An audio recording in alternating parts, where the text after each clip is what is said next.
We are in downtown Baltimore, Maryland, and at least one more time this year we move indoors for major indoor soccer league action.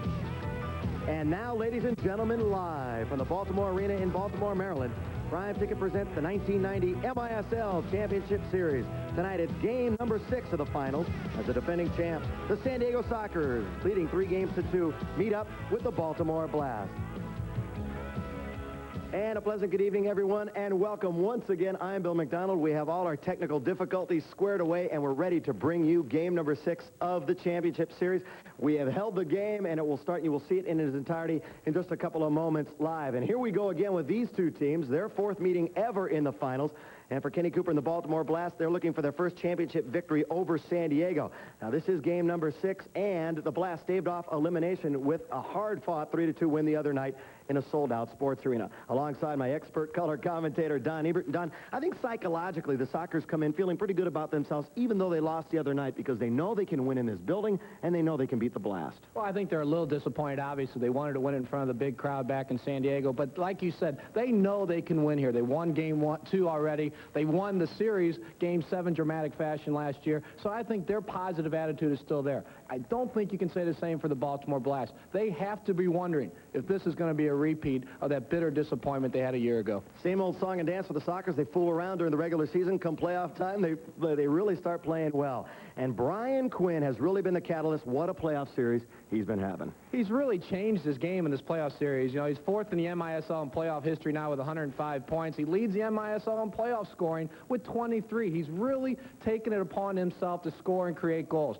This is a game 5, down 3-1 on the 6th attacker. Look at Quinn take it solo. Everybody drops off of him. He says thank you very much, buries it. That brought him back within a goal at 3-2. Manning, the Blast, they held on to force the 6th game, but he's really made a key difference. Things seem to be better the second time around for Paul Wright, and he adds a lot of speed. Speed, you can't defend, so he leads the Sockers with 8 points in this series. He has scored at least 1 point in 7 of the last 8 playoff games. The key, Bill, 1911 since his acquisition. They got rid of a disgruntled Zoran Karic.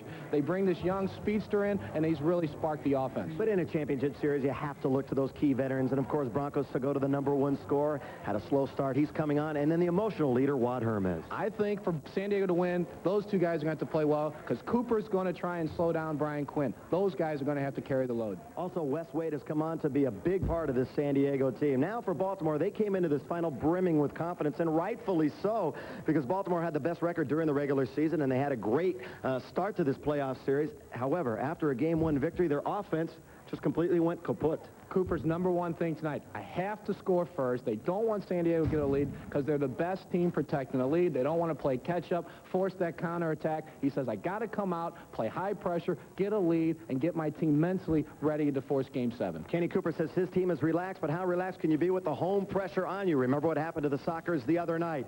In goal, it will be Noguera versus Manning if the Sockers win. It's title number 8. Back with a kickoff after this.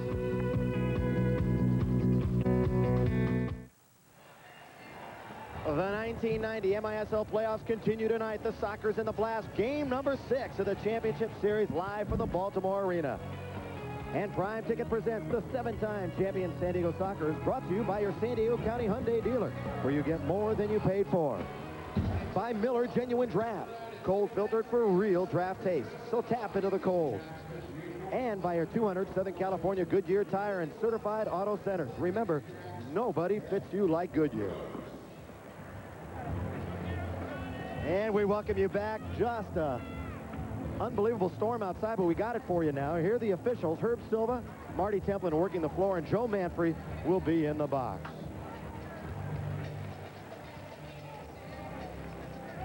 And we're just about set to go here at the Baltimore Arena. Crowd that we expect to be around 8,500 here for the game number 6. And in goal for the Baltimore Blast will be Scott Manning. He's 6-2. During the playoffs, goals against average of 2.89. He got the win in game number 5. 2-1, 3.60 goals against average in this series. He's going to have a big game, Bill. The pressure's really on him to force Game 7. He knows it.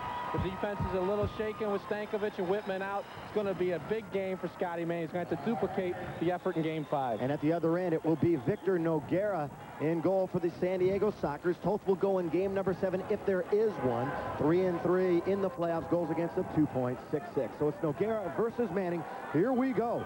Game number 6 of the MISL Championship Series and the starting lineups tonight.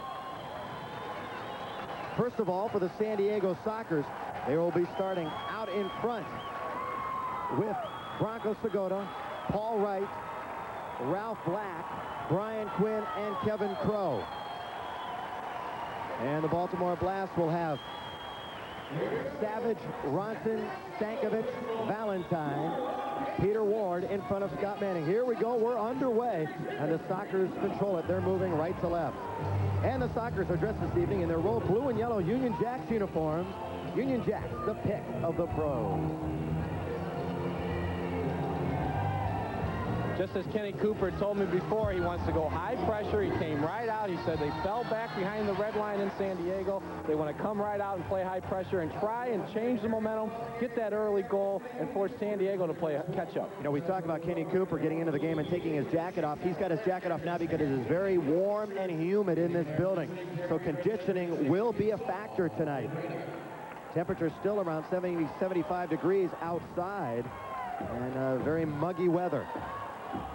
Just underway, and we're glad you stayed with us and joined us as we're live tonight. Stankovic, who was doubtful before the game because of an injury, now to Peter Ward, who had a great game, number 5, wraps it around Noguera with the save. Crow on his wallet, trying to get it around Savage, and out into the neutral third. It will come with Ralph Black chasing Peter Ward. Manning up now for Billy Ronson. Remember, we're playing on that short field here in Baltimore.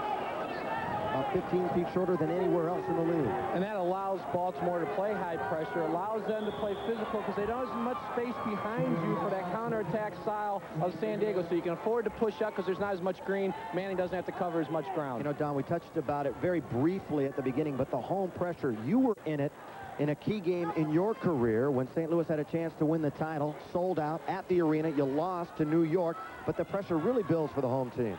If you're losing, it's the worst place to play at home because you force things. You feel like you have to open up. You do things uncharacteristically to please the big fans, the big crowd. And what happens is you expose yourself. I think San Diego did that in Game 5. They got caught on some counterattacks, trying to push forward, trying to play exciting soccer. A lot of times being the road team can help you stay within a game plan.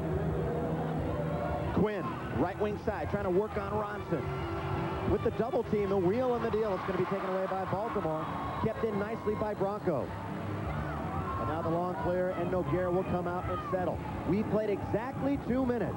In quarter number 1, no score of game number 6. Sockers lead the series 3-2. A victory here, they take home another title. And this championship series, extremely similar to last year when the Sockers jumped out 3-1. Baltimore won then the next 2. And the Sockers, as mentioned in that thrilling Game 7 last year in the arena, took the championship. Baltimore's going to have to get production from Valentine, Stankovic, Ward, some of the veterans. Ronson has only 1 goal in the whole playoffs. He was their second leading scorer. Those guys are going to have to carry some weight. Mobilio can't score all the goals, and Whitman's out of the game. There is Mobilio rattling one around the boards, and Dougherty, who had a good game the other night, sniffing around, but Noguera comes up with it. Hermes, Ladouceur, Castro on the floor up front. Castro push, shove, down and go. Foul is going to be called on Mike Reynolds, who was doubtful tonight with a right foot bruise and sprain. And down is Castro, and Billy Taylor, the trainer, out to attend to Castro, who really got hammered into the boards hard by Reynolds. Hit his hip, too, as well. Castro's one of the few Sockers who haven't scored a goal lately in this championship series. They got to get him on track as well.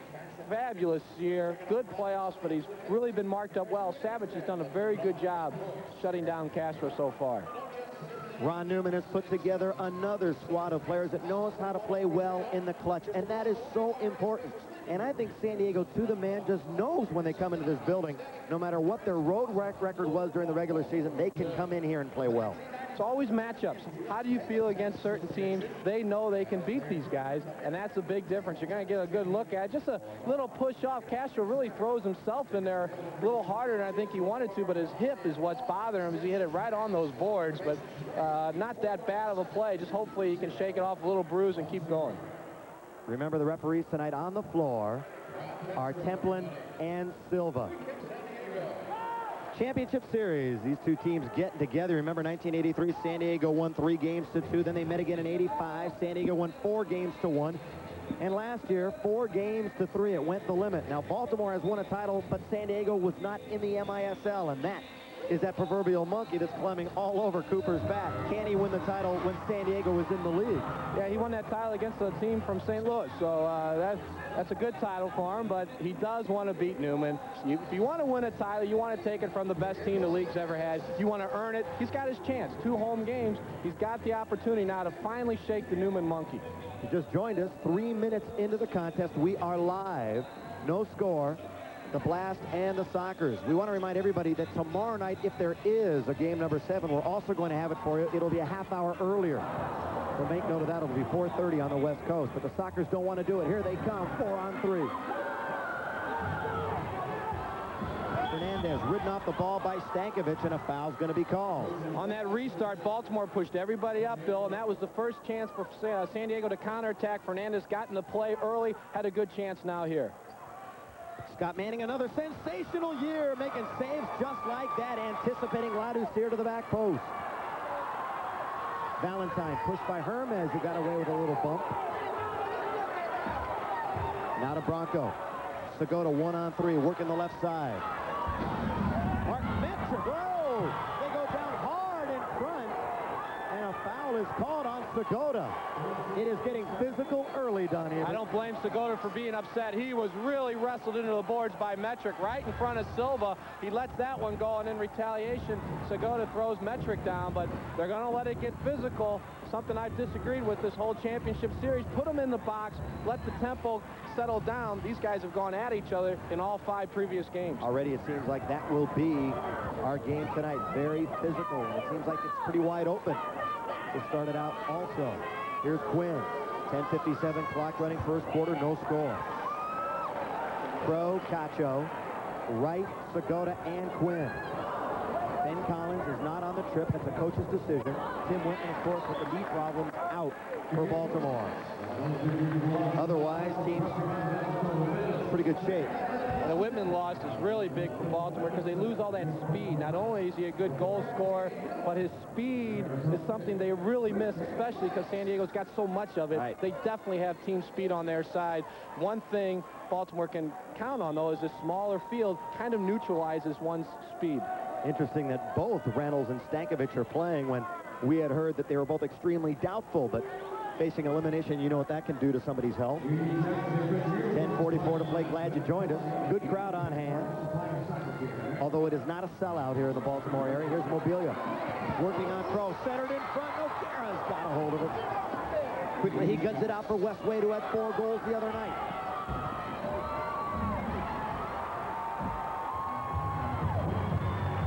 Here's Manning. Rather, the hat trick the other night. Here's Reynolds up ahead for Wade. Knocked away. Taken now by Quinn. And Ronson will control. Cooper told me he was going to go high pressure about the first 7-8 minutes of the game, try and get the quick goal, and then fall back. He's doing a very good job right now of putting the pressure on and winning some balls at midfield. I think Wes Wade's going to be happy that I gave him that extra goal. Here's Castro. Up ahead now for Paul Wright, trying to put a dance on, and he hits the post. Rebound, hits the crossbar by Quinn. San Diego still with a chance. Here's Castro. 2 great chances by the Sockers, but they can't poke one past Manning. Oh, what a great move on the run. Paul Wright just turned Doherty inside out.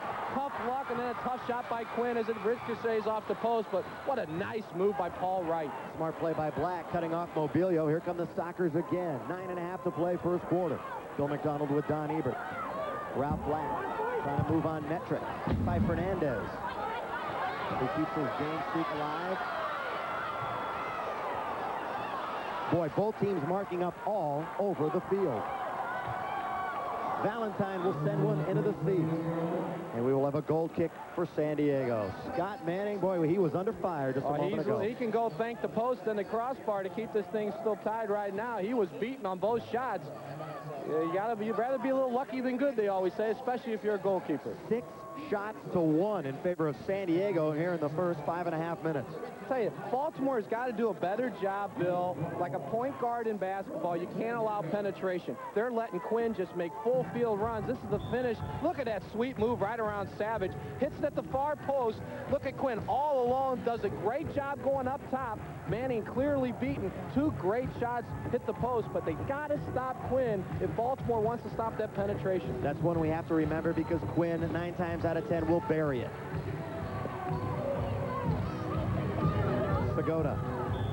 By the way, congratulations to Quinny, who became a father again last week. Peter Ward just hits it, and now Cacho controls in the neutral third. 8:45 to play in the first quarter, game number 6. Sockers lead the series 3-2. Ladus here for Cacho ahead of the pack, but he can't get it back to Hermes. That was a good ball by Ladouceur. Boy, San Diego doing a great job throwing the defenders into the attack. Metric and Fernandez. Noguera now to Fernandez. Sockers have Ladouceur, Fernandez, Cacho, Hermes, and Sagoda. For Baltimore, it's Metric, Thompson, Stankovic, Valentine, and Ward. Cacho waits for the defense to come to him. Hermes. Backing up Stankovic. They might try to work Stankovic. He's hurting a bit. Cacho ahead for Hermes, and San Diego still trying to clear the men behind the defense. I think anytime they can isolate Stankovic with one of those speedy defenders, they're going to go right at him with Fernandez, Cacho, or Black, because he is hurting with that right full groin. Ronson sends it wide.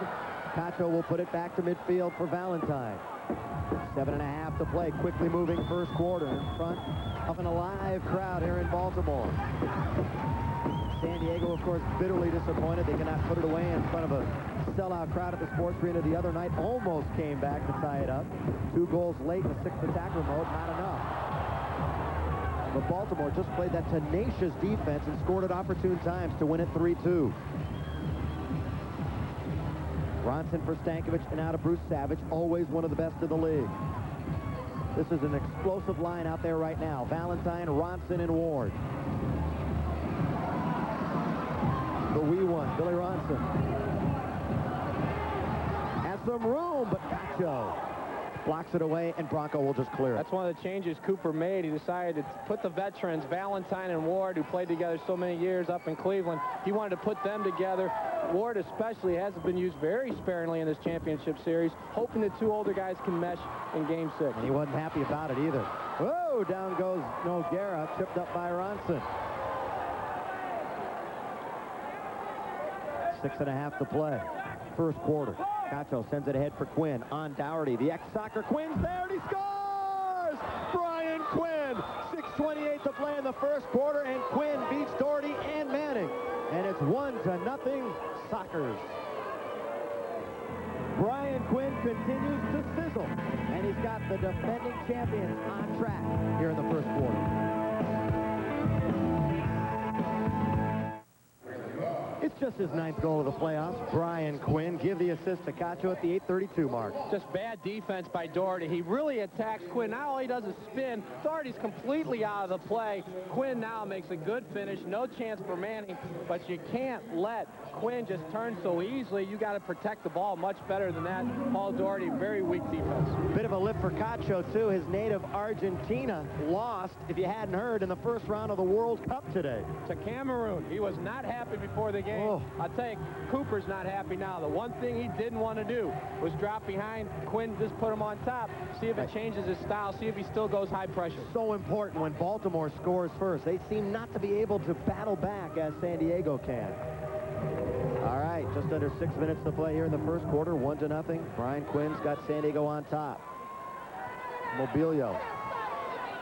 Double teamed by Black and Crow, and ball comes free to Noguera. Goal throws, of course, in this short field become oh so important, too. You can really get it down to the other end quickly if you've got a gun. Free kick blast will come all the way back down to the red line. Brian Quinn will set the table for Billy Ronson. Dougherty. Mobilio, here's where he's trouble, but he loses it to Guevara. You don't let Mobilio free. Score! Dougherty!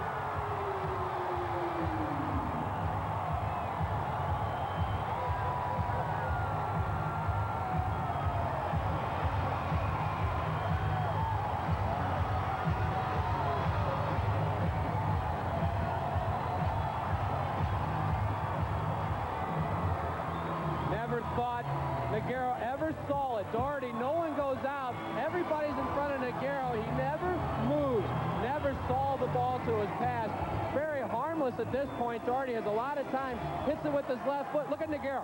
Still hasn't taken a step anywhere. Totally screened on it. Dougherty makes up for that earlier defensive mistake. Big goal to get back even. That was a surprise. Surprised us up here. Dougherty seemed like a harmless shot on goal to start with, but everybody let it go by, and as you said, Don, Vicker never saw it. 1-1. So that's key. Baltimore comes right back to score. Dougherty from Metric at the 9:30 mark. So less than a minute after the Sockers take the lead. Light is fair. Ball played back for Scott Manning. We're tied at 1 in the first quarter for the Baltimore Arena. In San Diego, just past the red line is not a serious scoring threat. Just past the red line here, you just saw what can happen. Savage blocked by Kevin Crow. Stankovic plays it back in. Crow this time steps in front. Hermes will play it. Good chance for the Sockers. Here's Wade alone on the right, but Ronson steals it. That's a big steal by Ronson because it would have been a 3-on-2. And now a foul called holding on San Diego. He's really got, there's Billy Ronson. He has got to pick up his game. Such an important element and a cog all year long has really been non-existent so far in this championship series. 2-on-1 chance. Hermes free left side. Shot, score! Wadi Hermes after a brilliant feed from Wes Wade. And Hermes has the Sockers up 2-1. That's just a clinic counterattack. Put it on the highlight film and run it all day long because you don't do it any better. Wade out of the back really did a good job pushing it up. Wade wastes no time. Doesn't even look. Goes right at the defender in stride. Look at Hermes on the left foot. Doesn't have to settle it. Doesn't get all of it. Kind of a knuckler. Topped it. Beats man at the far post. But the key, the pass, the pace. He can let it go on the left foot. Buries it far post. Just a clinic, picture perfect counterattack. Baltimore caught upfield. Great first quarter for you, wherever you may be. Wad Hermes' 10th goal of the playoffs. So he and Quinn carrying this club. 4.5 to play here in the first quarter. It's now 2-1 San Diego. By the way, changed the assist on Baltimore's goal from Metric to Mobilio. So it's Dougherty from Mobilio. And that's Hermes from Wade. Just a moment ago. 2-1 Sockers. Here is Wes Wade. The confidence level of Wes Wade, you can see the difference between now and the beginning of the year. It's just tremendous. Up for Paul Wright ahead of the pack. Right in on goal. And a great play by Reynolds to knock it up over and out. Two speedsters going at it. Mike Reynolds knocks it up over and out. But we'll have a corner kick when we come back. Sockers up 2-1.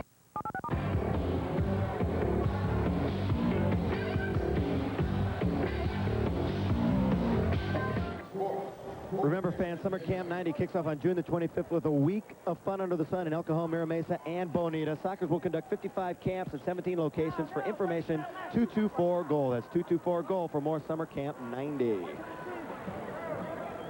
Corner kick. Sockers. Brian Quinn over the ball, looking for Wright. Now we'll chip it for Cacho. Here's a chance for Valentine. Gets held up by Paul Wright. At midfield, Stankovic ahead for Valentine. In on goal. Back post is Freddie Thompson, looking for position, but Segoda's all over him. Valentine, and there's Bronco playing some good defense, coming back from his forward position. Smart. Good switch defense by Segoda. Valentine made a good cut move in the middle. Segoda doesn't slide. He can hit that left foot easily at the doorstep of Nagaro.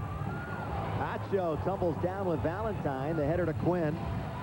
Crow and Mobilio go at it. Now that was legal. Shoulder-to-shoulder charge. That's perfectly legal. Good no call that time by the referee. Crow with Segoda and Quinn. Bronco. Down to Quinn. His shot blocked by Stankovic. Looked like a handball there by Stankovic, and they make the call. Good call. Boy, San Diego's knocking around so well, Bill. You see that outside the foot touch by Segota over the head of the defender, right on the foot of Quinn. You can see them very confident, just knocking it, not uptight at all, just playing free and easy. They're jumping. Oh, It yeah. seems as though the problem between Quinn and Segota, now history, because they're playing so well together. Now, they're meshing right now. Everybody join in the attack. You just mentioned Segota getting back on defense, playing a total team effort right now. Got Baltimore kind of turning their heads right now. Brian Quinn, you know, we talk so much about athletes rising up in key situations, and Brian Quinn can do that, and everybody else plays so well. It's a cliche, but for Brian Quinn, he is one athlete where it works. Oh, you're right. I mean, 4 MISL championships just with the Sockers, 86 MISL playoff. Many people think if they win, he'll be the 90 MVP. Quinn, instead of being the playmaker, he always let Zungel, Segota, V, and those guys do it. He was just in the middle. Now, he's taken the spotlight, taken it upon his shoulders, and carried this club. He does what he has to. If he knows another player's hot, he'll get him the ball. At midfield with San Diego leading 2-1 first quarter. Just under 3 minutes to play in it. Fernandez will send it back into the Baltimore end. Shots on goal, all San Diego by a large margin, 10-3, and that's indicative of the kind of game that we've had. No, and playing easy and free. Everybody getting in the attack. Defenders, midfielders as well. Putting a lot of pressure. Ladouceur with a chance, and down goes Manning, but the ball goes wide. Manning flopping all over the place. And down low, Hermes with a chance. Did Manning touch it outside the box? Herb Silva says no. No, good play, Manning. Dangerous, terrible marking by Baltimore. They are really turning their heads and doing a lot of ball watching. You ball watch against San Diego, the way they're knocking the ball, 1 and 2 touch, you'll have guys open all day. They really got to tighten it up.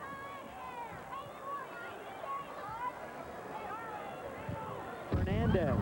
Here's Castro, and it hits the crossbar. Soccer's getting not only a lot of opportunities, but quality opportunities. Peter Ward trying to move on Castro. Right now, the Blast on their heels. And it's only 2-1 San Diego. So I would not be surprised. There's a minute 54 that Cooper really lets into his team right now. They are very fortunate to be down 2-1. They're just out of sync. No one's picking up players. San Diego is running free and easy all over the place. No one is sticking with a man the whole length of the field. San Diego's got 2 and 3 guys open everywhere. And the key to Baltimore's win in the last game was superb team defense, something they're not showing now. In fact, also they're making a lot of mistakes in their own end. Here's Ward. Knocked down by Ralph Black. Not a bad foul to take now with the new rules this year. If you're beaten, take them down. Ronson will have the restart just inside the red line with 1:42 left in the first quarter. Sockers lead by a goal. Stankovic stutter step. Here's a chance for San Diego, 2-on-1. Wade and Quinn. Wade left side with Quinn. All the way. Hits the crossbar again. And that time the under part of the crossbar. That's 4 crossbars and a goal post, Bill. Still in the first quarter. Clinic, though, on the counterattack, just streaking by the defenders. Baltimore really looking slow in the back right now. Quinn with a great feed to Wade, who almost tucked it under. A minute to play now in the first quarter. What a period for San Diego, and they're going to be disappointed they're not up by more. It's about as good as they can play offensively. It's beautiful soccer to watch right now. Everybody involved, just all over the defenders. Segota hell. It's got to be 2. That should be 2 minutes and is. That's an easy play to call, and they're booing him. Segota would have had an easy shot on goal. He was walking in, and that's all Metric could do. 2 minutes. That's a good foul by Metric. You got Segota on the right. They got unfortunate. Look at the carpet come up. Now he's beaten, but you got Segota with that big right foot all teed up at the box. If he doesn't pull him down, I guarantee you Segota buries it. Bit unfortunate, but a good penalty that time for Metric. Give an assist to the maintenance here in Baltimore because Metric could not keep his footing, and Bronco had that half step. So Metric is off for 2 minutes, holding at the 14:08 mark, and already up 2-1. San Diego on the power play. But Kenny Cooper's penalty-killing team has been marvelous as of late.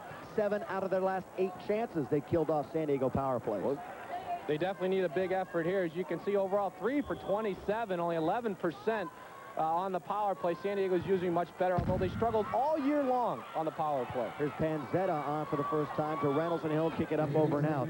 Sockers kick in with 44 seconds left here in the first. Penalty killing for Baltimore. Always one of their strengths. 17 out of 23 overall. 8 of 11, as you said, they've really picked it up. This is a big one, though, right now. Can't afford to drop 3-1 down to San Diego. Not as well as they're playing and feeling right now. Sockers power play has Castro, Segota, Hermes, Quinn, and All Right. Killing it off, Freddie Thompson, Angelo Panzetta, Mike Reynolds, and Bruce Savage. Quinn at midfield with 20 seconds left. In the first quarter, San Diego leads 2-1. They're on the man advantage. Castro lays it off for Wright. Sockers are moving it around one touch. That's when it's really clicking. So they're setting up Hermes over here. He's wide open. If they can get it to him, they're just trying to free him up on the left-hand side. That'll be the end of the first quarter as it's played back to Noguera. 2-1. Sockers on top. Be right back with period number 2 when we return on Prime Ticket after this.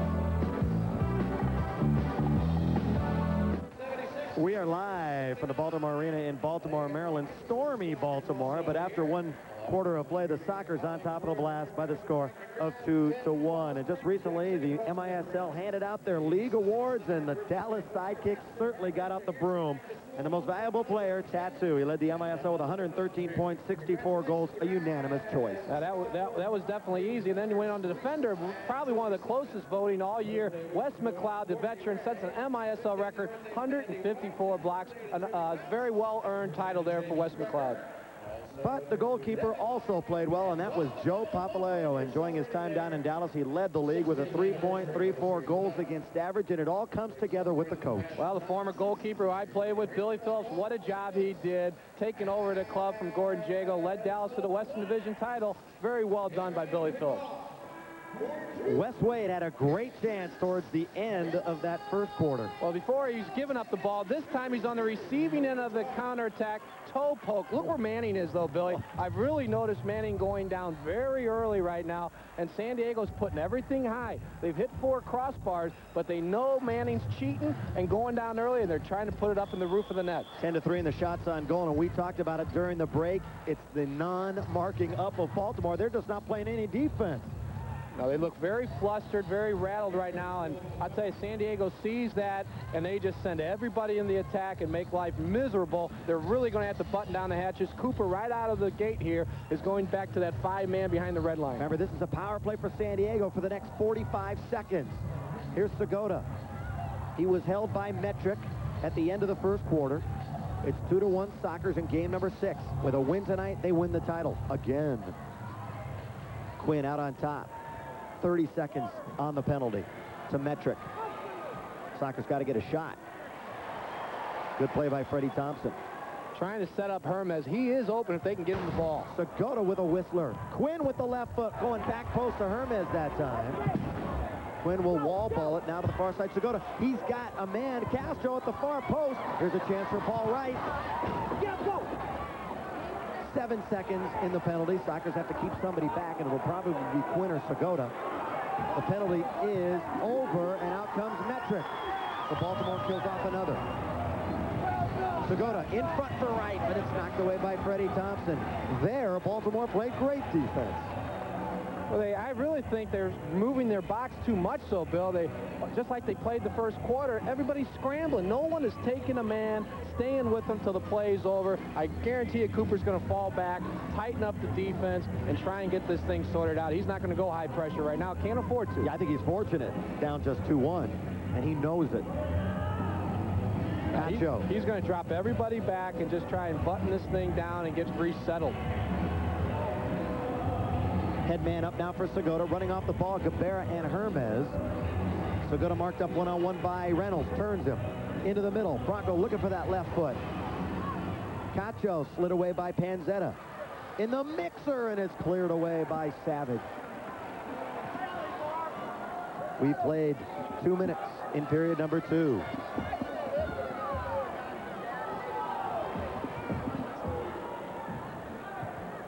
Cacho and Crow defensively. Jim Gabera, Wad Hermes, Bronco Segota, who will now change, and on will come Castro. Cabrera, the 1-2 from Hermes. Off the wall it goes, and once again, Freddie Thompson getting back defensively. Anticipate, up, over, and out. One of the main men in this team, really, Bronco Segura, as of late, has really picked up the scoring pace. As we had talked about earlier, Bill, we thought he was very lackluster against St. Louis, but especially here against Dallas and Baltimore, really picked up the pace, trying to help Quinn. Him and Hermes, as we said in the open, have got to put some pressure on these defenders. They are too quick right now for the Baltimore defense. So go to back out on the field now along with Brian Quinn, and Scott Manning has a question. I think he's wondering about the restart. All right, Manning says, I'm ready, and so do the referees, and we'll have a corner now to Quinn, who's got Segura out at the perimeter along with Crow, who will now shift to the other side of the box. Score! Ralph Black after a beautiful feed from Quinny. On the set piece, Ralph Black, and it's 3-1 San Diego. Well, they had two defenders, and they both did nothing. They split the defenders, just caught sleeping. Quinn recognized it. Watch where he puts this ball. Oh, right between Mobilio and Valentine. That's right through the heart. That's why you have two guys there, so that ball doesn't get there. And Quinn, with a little head fake, they parted like the Red Sea. Easy tap-in for Ralph Black. His first goal of the playoffs. Great look, great feed by Quinn. Sloppy defense, and Cooper right away calls a timeout. Timeout. Kenny Cooper and the Baltimore Blast. Ron Newman's team on top to score. 3-1 in the second. Ralph Black with the goal, Don Ebert, and it's 3-1. Well, two guys right there, Valentine and Mobilio. Watch right between them. They split. No one got there. That should be an easy defense. Black just ran on, touched it first time. No chance that time. Either one you want to pick on specifically, Valentine and Mobilio? Oh, it's both the responsibility. You're supposed to be tight. You can't afford a gap like that. That's why you have two guys on the wall. You're both equally responsible to not allow that ball to go in the middle. That's why you have two guys there. And Quinn makes the right choice, and Black finishes. 3-1. 12 minutes to play, first half. Quinn in the attacking zone. If you just joined us, San Diego looking great offensively, and if they win the championship for the 8th consecutive time indoors. Here's Fernandez on a run. Chance for the counterattack. Baltimore, Mobilio. He's best when he's stationary in and around the box. He's not as good running on goal. Knocked down is Paul Wright. Now it's another 2-on-1. Black and Quinn. Black in on goal. Back for Brian Quinn, and he'll set things up. Kind of surprised Black didn't let that big left-footed shot of his goal that time. Again, counter-attacking style. This is Cooper's nightmare. He's down. He's got to press forward. The crowd's starting to boo, so they know they got to pick up the pace. Next thing you know, San Diego's right down your doorstep. Well, what a different San Diego team from the other night at home. Tentative, stopped defensively, shut out until the 6th attacker late in the game, and now everything clicking on the offensive end.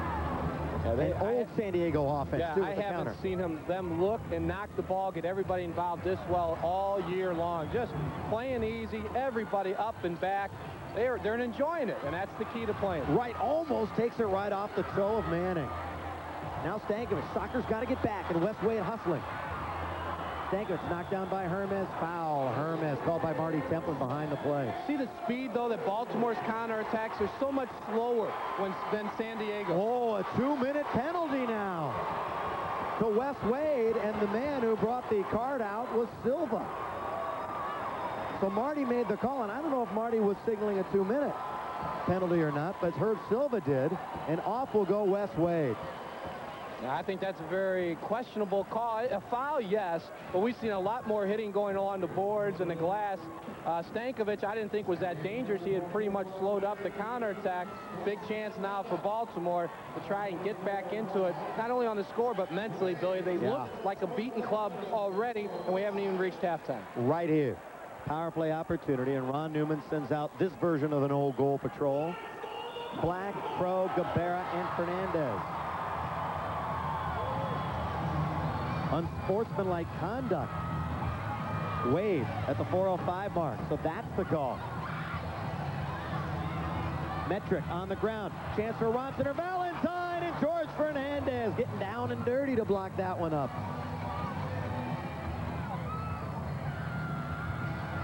Cabrera, who has the ability to score shorthanded, up there being the pest. Now Quinn on for him. 5 attackers on 4. Ronson, Stankovic, Metric, Valentine, Mobilio, the power play. Great move by Valentine. Mobilio's there, but Black is there also for San Diego. Well, Valentine had two choices. He decided to go to Mobilio, but Metric wide open at the back post. Had come in from a shooting position on the left side. Valentine didn't see him. Tried to hit the big man Mobilio. Bad outlet by Noguera. Ronson will keep it in Mobilio left point, and they'll set things up. The quarterback, Stankovic. A minute to go on the man advantage. Wade in the penalty box. Crowd wants a shot. Ronson, back post. Metric wasn't waiting. Now he is looking for Mobilio. They really look to him down low, and Segota takes it away. Goes around two players. Has Stankovic to beat. That's a smart play by Bronco. Now looking to just kill time.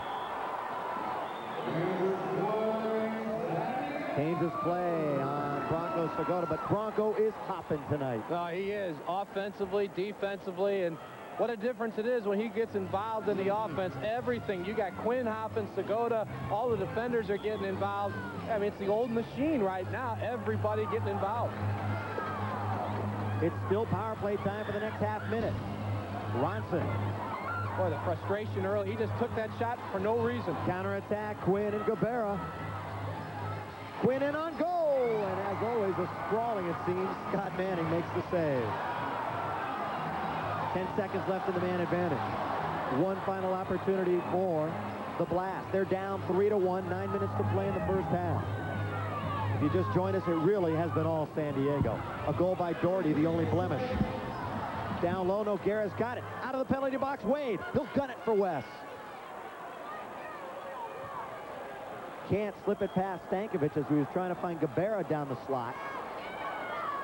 Wade will take it away again. Gabera, good move. Down low, there's Hermes back post if he can get it to him. Cleared momentarily and out. Rusty Troy on for the first time. Will not be able to run it down. Kevin Crow will. A lot of turnovers by Baltimore defenders, making life very miserable right now for Scotty Mann. They've got to get more control of the ball and take more care of it. They're just handing the ball to these attackers of San Diego down low. We're at even strength, 8:20 to play, first half. I'm Bill McDonald along with Don Ebert as we are live in Baltimore. Stankovic mishits it right into the seats. Not what you call your classic play set there. Goal kick, Victor Noguera. Pretty good crowd on hand. We estimate in the area of 8,000 or so. Coming out in inclement weather here. All of a sudden, cats and dogs coming down out of the sky right before game time. We're live at the Baltimore Arena. Game number 6. Sockers lead the series 3-2. Same scenario as last year. San Diego went up 3-1. Baltimore forced it to a 7th game right here a year ago this weekend. And San Diego, in one of the best games in playoff history in the MISL, won it in 7 last year. If there is a 7th game, it'll be tomorrow night, and of course we'll have it for you live, 4:30 on the West Coast. Here is Castro.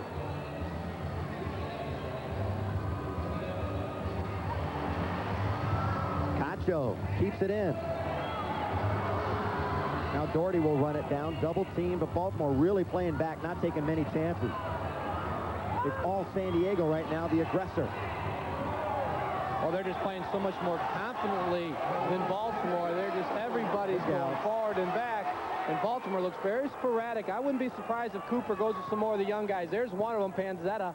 We saw Rusty Troy. I think he needs to get a little life. I'd get some of the younger legs, try and run and slow San Diego down a little bit. You know, he might have to pull some of the older veterans that he started with. I'd get the fresh young legs out there and try and match the great work rate that San Diego's putting forth. And you're talking about speed. We saw Panzetta make a run earlier this year that was something we hadn't seen before. He may be the fastest player out there. Pinning it against the boards is Noguera. Kenny Cooper, you're talking about trying to get a different lineup in. His MISL career in the playoffs, 8 over the 500 mark in the regular season. Splendid 307 and 209, but he needs that championship over San Diego to make things complete. And he freely admits it. Segota. off the boards, and Manning out of position. Did not play that one well. That was a good ball by Bronco, but nobody was there to poke it home. But Scotty was already on his wallet while the ball was just coming off the boards. He looks very tentative. Good change for the Sockers. Fernandez. That's blocked by Savage. Manning came on to play brilliantly the other night after Scoop Stanisic got the starting game number 4. Mobilio in the attack. Big shot just goes wide. Counterattack time, San Diego. Here they come, 3-on-3. Now the defense gets back, and Quinn will take the wheels off of it a bit. 6.5 to play, second quarter. 3-1, Sockers lead. They led 1-0. We're tied at 1-all and scored the last 2. Freddie Thompson trying to get around a double team. He's knocked down and fouled by George Fernandez. As always, a very noisy atmosphere. Wade limps out. Billy Taylor attending. We'll keep an eye on that. Wade's such a big part of the work ethic on this San Diego team. Valentine, bad ball taken away by Quinn. Long lead, can't find Castro. Now Castro knocked down, and this time they're going to ticket Reynolds. That's a hold and a restart to San Diego. Again, giveaway in the Baltimore back. Reynolds with a bad distribution got himself in that kind of trouble. They're very shaky on their defensive red line this whole first half. Here's a giveaway by Quinn, but now Concho, some good marking up at midfield, and Ward is forced to play it back to his own red line. 5.5 to play, second quarter. You see the clock in the lower right. That's the game clock. Here is Quinn. Up now for Cacho. Lots of room left side. Up, over, and out as he mishits it on the run. 5:25 left. First half. Scott Manning sees his club down by 2. Back to Baltimore in a moment.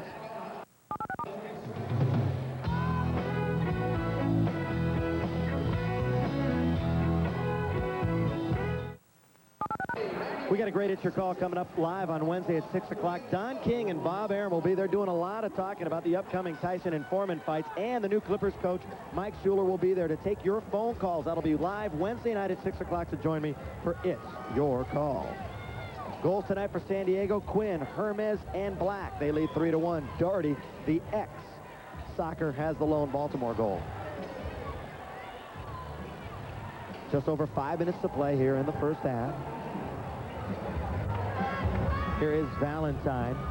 By the way, at halftime, we will be speaking to the commissioner, Earl Foreman. Here's Valentine with a chance, and up, over, and out. One of the few times Carl was able to weave a little magic, get some space for himself. He'd love to have that shot back, but he's one of the guys, him and Ward, that I felt, and Ronson, those 3 veterans had to pick up their play. San Diego has shut those 3 guys down. I mean, you're talking about an explosive player throughout his career, as you can see, but they've really neutralized him in this series. That was his one good opportunity. You still think about this Baltimore team, and I thought their team last year was better. You miss Byrne, Hoskovy, and Sweeney. Those are 3 quality MISL players, and I just don't think they were replaced, although they still have the best record in the league this year. I don't think talent-wise this team measures up to last year. Here's Troy. I agree with you. I don't think they're as deep. I think they're okay. They got a couple good lines, but last year they had a lot of good players, 16 strong. They just don't have that depth now, and it showed. It's hurting them. Segota, right wing side, with help from Hermes and Gabera. Down to Hermes. He's low with a bicycle. Goes up, over, and out. Oh, what a try by Hermes, but a good feed by Bronco. Boy, Segota put it right between the legs of Savage. I mean, he's really feeling it tonight. Bronco, right from the beginning, was feeling it. All he's done, he's felt it all the time in playoffs. Second in the history. Goals 100, assists 67. Look at his points. You want to talk about clutch? 167 points, 7 championships with that great Arrows team. Now 4 with San Diego, looking for number 5. Hey, I'll tell you, the guy can play for me anytime. Just a winner through and through, and has really elevated his play. No time better than now when it's all the money's on the line. Get close to averaging 2 points a game. Long lead. That should be a handball. And is on Stankovic, and if it's not a handball, it's on the foot of Wes Wade on the left side. And if it is a handball, then it should have been 2 minutes, because Wade is gone. I mean, if you're going to call the handball, you got to send him through the box, or else you don't make the call. 4:10 clock running, first half, 3-1 Sockers. looking good here tonight in Game 6 early. Black, after that disappointing game number 5 performance for the entire team. They wanted badly to win it at home. They haven't won it at home in quite some time. Boy, isn't it funny? Teams just want to win the championship. San Diego talks about winning it at home for once. Yeah, they get to pick their spots when they want to win it. I mean, hey, must be nice. Let's win this one on the road. Oh, let's win this one at home. Not many teams in any sport can pick a time when to win it. Must be a great feeling. Here's Fernandez, now up for Ladouceur. Castro needs some help offensively, looking for Black pushing up. Instead, we'll send it back for Fernandez. And Quinn will rotate back. Cooper has put Troy and Panzetta up front, trying to get something. Pairs them with Ronson and Doherty, trying to get some speed and quickness. Because I'll tell you, San Diego's making Baltimore look very slow. That's that youth you talked about. Here is Panzetta. Off the bench comes Wade. Doherty collides with Fernandez. And Paul Wright will send it back for Noguera. Things just looking comfortable right now. Up ahead, long lead for Wade, but Reynolds will beat him to the punch. Good play by Reynolds.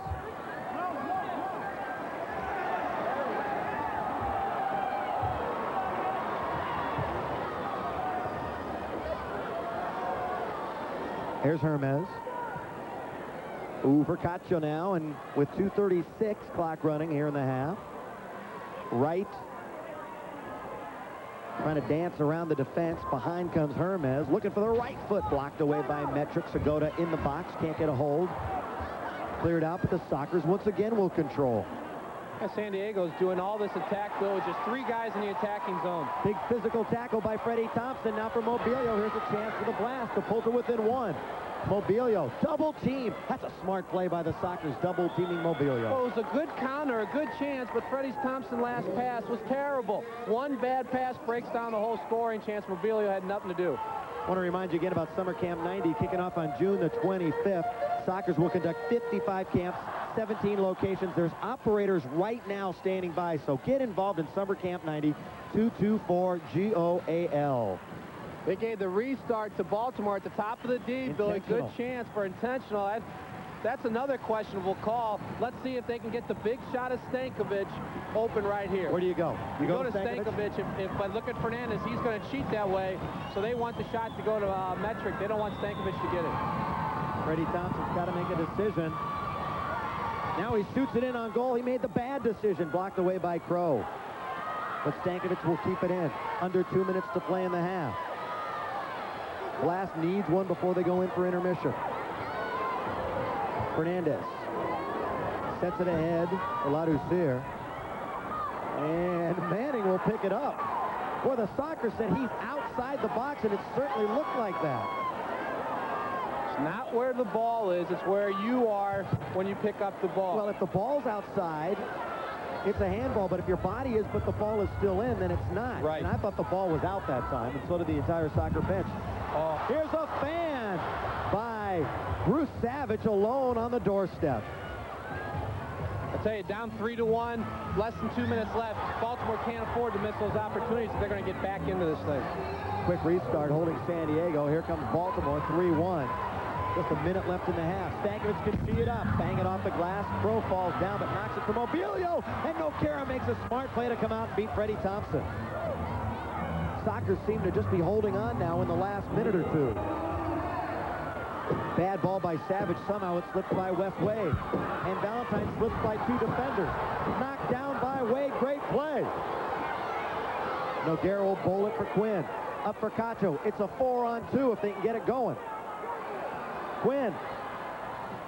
Segota took a bad hop, but Segota heads it far side. Cacho, and it's in front. Again, can't poke it home. That's a great header by Segota. Half a minute to play in the half. Manning sends it up for Ronson off the bench. Doherty turns. 20 seconds left. Maybe the final chance for Baltimore, and Doherty will miss-hit it. But at the other end, again, just some brilliant stuff being displayed by Segota. Took the bad hop off the boards and then headed it to the back post. And Ron Newman pacing, wearing out the soles. Noguera has had a lot of help in front from his defenders. Just a great job coming back behind the ball and then counterattacking. And Kenny Cooper knows that his team has got to play much more disciplined in the second half. Very helter-skelter in the first two periods. 3-1 game. Remember, Earl Foreman, the commissioner, will be visiting with Don Ebert at the half. Noguera in trouble. No whistle. Now we have a late whistle. Boy, everybody was waiting for a whistle, and you cannot anticipate one. And Black is shaken up a bit. 4 seconds left in the half. The ball was dangerously free in the box, and the whistle was a bit tardy coming from Herb Silva. And Ralph Black is struggling a bit. This will mark the end of the half as Segota brings it to midfield. And what a half it is for the San Diego Sockers. And as they go off the field, Ron Newman, choice words, of course, for Herb Silva. We would expect no less. But Newman happy he's up 3-1. Kenny Cooper going to regroup. In the first quarter, Quinn got the Sockers on top, his 9th from Cacho. Then Doherty tied things up through a screen. Hermes on a great break with Wade, and it was 2-1 after 1 quarter. The only goal in the second quarter on a restart, Quinn slots it through Valentine and Mobilio to Black for his first to the playoffs at the 2:31 mark. Then the defense took over. We have reached halftime, game number 6 of the MISL Championship Series. If the Sockers win, they win the title, and they're up at halftime by the score of 3-1.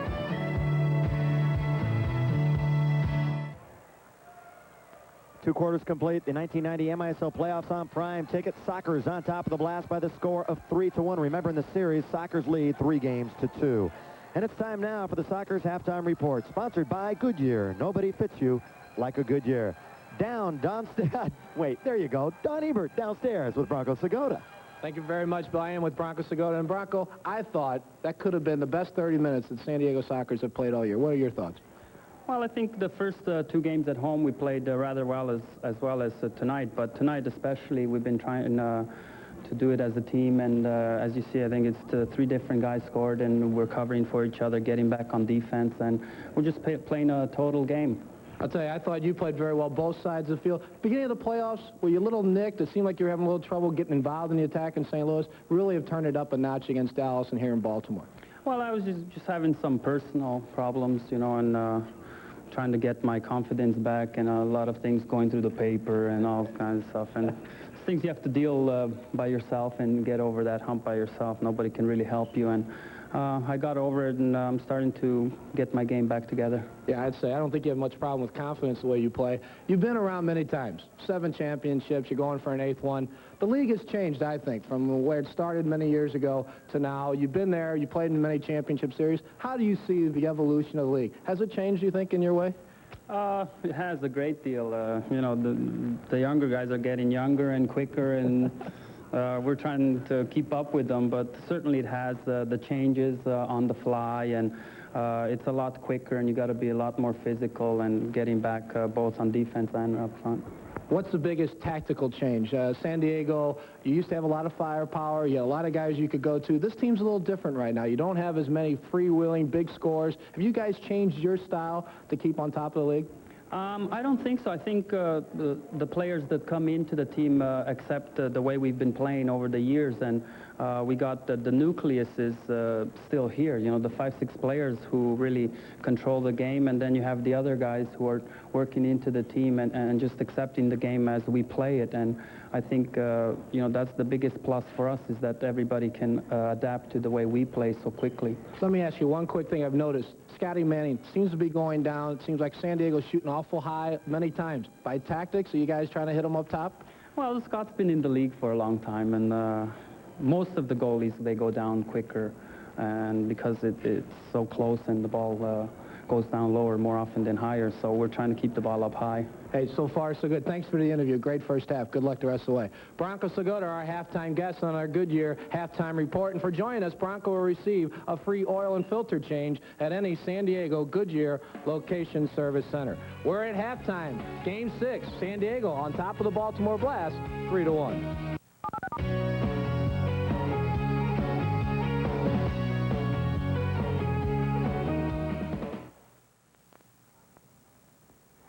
Back in Baltimore, Sockers looking to end it tonight. They lead at the half by the score of 3-1. They lead the best-of-7 series 3-2. Bill McDonald back along with Don Ebert. Great first half for the San Diego Sockers. Offensively, everything going well. Well, I thought Bronco said it best. Everybody getting involved, everybody covering for each other. The 1- and 2-touch passing they're pulling off right now is fabulous. And we're seeing the classic counterattack of San Diego. They are just beating Baltimore down the floor. Now, I'm going to throw 2 words at you. Which one do you think best describes Baltimore, tentative or disorganized? Right now, disorganized and tentative. I think they're very slow. They're very concerned right now. They know the San Diego team is flying. All right, let's go to the first half, and a lot of highlights for the San Diego Sockers, and they broke out on top first, and it was Brian Quinn that got him on the board. He's done it all playoff year. Bad defense by Doherty. Look at him charge Quinn. Now, Quinn's just going to turn. Simple move right now. Lets the ball go right in front. Manning has no chance. He does go down early again. Quinn buries it. Quick 1-0 lead. Give the assist to Cacho, but then Paul Doherty came back, and he will get the equalizer for Baltimore as we see Quinn scoring his 9th goal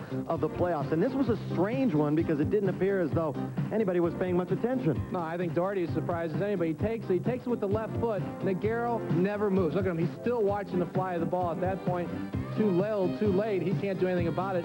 Doherty equalizes his 4th goal of the playoffs, and we were tied at 1-1. You want to see quality San Diego? Here it is. Counterattack soccer, and Hermes will finish it.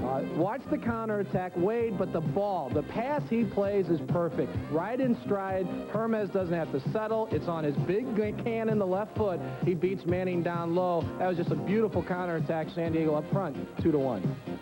That was 2-1, and the very last goal is just bad defense on a restart by Baltimore. 2 guys in the wall. It should never go off the boards or between the wall. Watch Valentine Mobilio. Hello. No one there. Now Manning has no chance. No one can pick up Black. They're outnumbered down in front of the goal. Bad defense. Big goal, though, Billy. 3-1 right now, deficit for Baltimore. All right, let's take a look at it from the Baltimore point of view. Coach Ebert, what do you say? What do you do? I think he's got to organize the defense and play high pressure and try and get back in this game. All right, 3-1 at the half, but stay with us because when we come back after this brief timeout, the commish will be here. Earl Foreman, it should be an interesting conversation.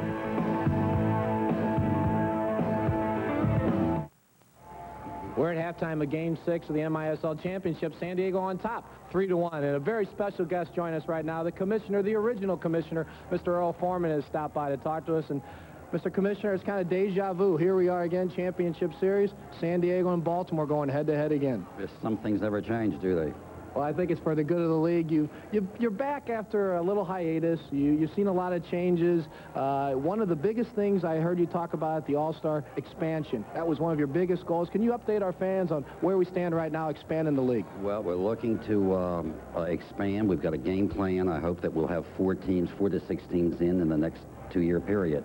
There are arenas going up all over this country, and that, as you know, Don, is the lifeblood of this league. You've got arenas going up in, I guess, 10 different major cities in this country, either on the planning board or being talked about or about to come out of construction, and we're dealing with every one of those cities.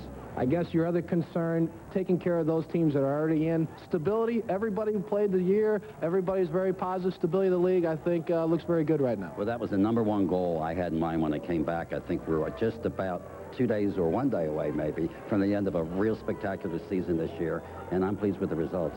Let me ask you, World Cup fever right now. You have been very vocal about the possibility of MISL indoor, going outdoor, playing some exhibitions, testing the outdoor game. What are your feelings right now? Is that a possibility with the World Cup coming here in 4 years? Well, it's just not more than vocal. It's very much in my plans for the league, and we're going to swing into that beginning July after the World Cup. We formulated plans. We're meeting with the Federation when they come back from Europe. And we hope to put an MISL select team on the field this summer. I think that's a fabulous idea. The last thing I want to ask you about, rule changes. Something, you created this game. You were there from the start. Are you happy with the rule changes? Do you like the way the game is now? Do you have anything up your sleeve to improve or change? Well, we're always open-minded to changes. Don, you played it without the 6-foul rule, and you've seen it with the 6-foul rule. They're just, we're divided down the middle. Some people feel that it should never have been taken away, and other people are pleased with the results. But the first thing I did when I came back this summer was to appoint a 9-man competition committee. And they did yeoman work last year, and they will report to the league. They've got about 15 different rule changes under consideration. So we're open-minded about it, and this league must be dynamic. Webster's definition, subject to change, and we're never going to sit back and say we've got it made as far as rules are concerned. Well, we look forward to you steering this league into the 90s, Commissioner. You've done a great job so far. Thanks for visiting us. It's a pleasure talking to you. Good to see you again. Well, we're wrapping up halftime. Game 6, second half about to start. San Diego looking for the crown. They're leading 3-1. We'll go back upstairs to Bill McDonald. Thank you, Don. I think dynamic is also a word that you can use for Earl Foreman. He has been great for the MISL. Statistically, in the first half, with San Diego leading by the score of 3-1. Shots on goal by a wide margin. The Sockers 15-5, blocks 8 for the Blast in front of Manning. He's needed some help. Saves only 4-1. Power plays. Each team has had a chance. Neither team has been able to score. This has been the Sockers Halftime Report, sponsored by Goodyear. Nobody fits you like Goodyear. All set to go in the second half. Sockers will be moving right to left in this third quarter, wearing their road blues. It is 3-1. They are 2 quarters away from indoor championship number 8. And if they win it, we'll have the celebration for you, and almost a celebration there, and Manning's hurt. Manning is hurt, taking a shot by Paul Wright right down the slot, and he might have taken it right in the face. Oh, what a shot by Wright, coming down as he bullets one into Manning, and he is down. He was staggered and down. Here it is again. Right down the middle he comes. Let's see if Manning takes it right off the face. Right off the face. And Manning might be out. You can see he was all right for an instant, and then he just could not continue. And it appeared as though Manning just went out. Paul Wright, right down the middle, toe poke, straight off the face of Scott Manning. And Manning obviously stunned. One more time from that front angle, you see Manning could not react in time. No chance. Paul Wright just 6-7 feet away. Manning tried to get up, could not, stumbled back, and right there, it appears as though he went out. Well, one of the big concerns, Bill, is getting cut on the stitches of the balls. If you get cut right on those panels, it can really sting you and knock you out a little bit. Give Manning credit. He was going down early.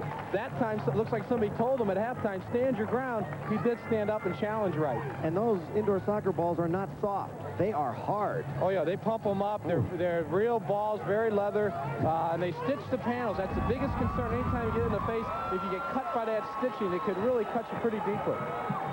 So the Sockers with a great chance, 7 seconds into the second half. Paul Wright marches down alone, and Scott Manning, just good position that time, saved another goal.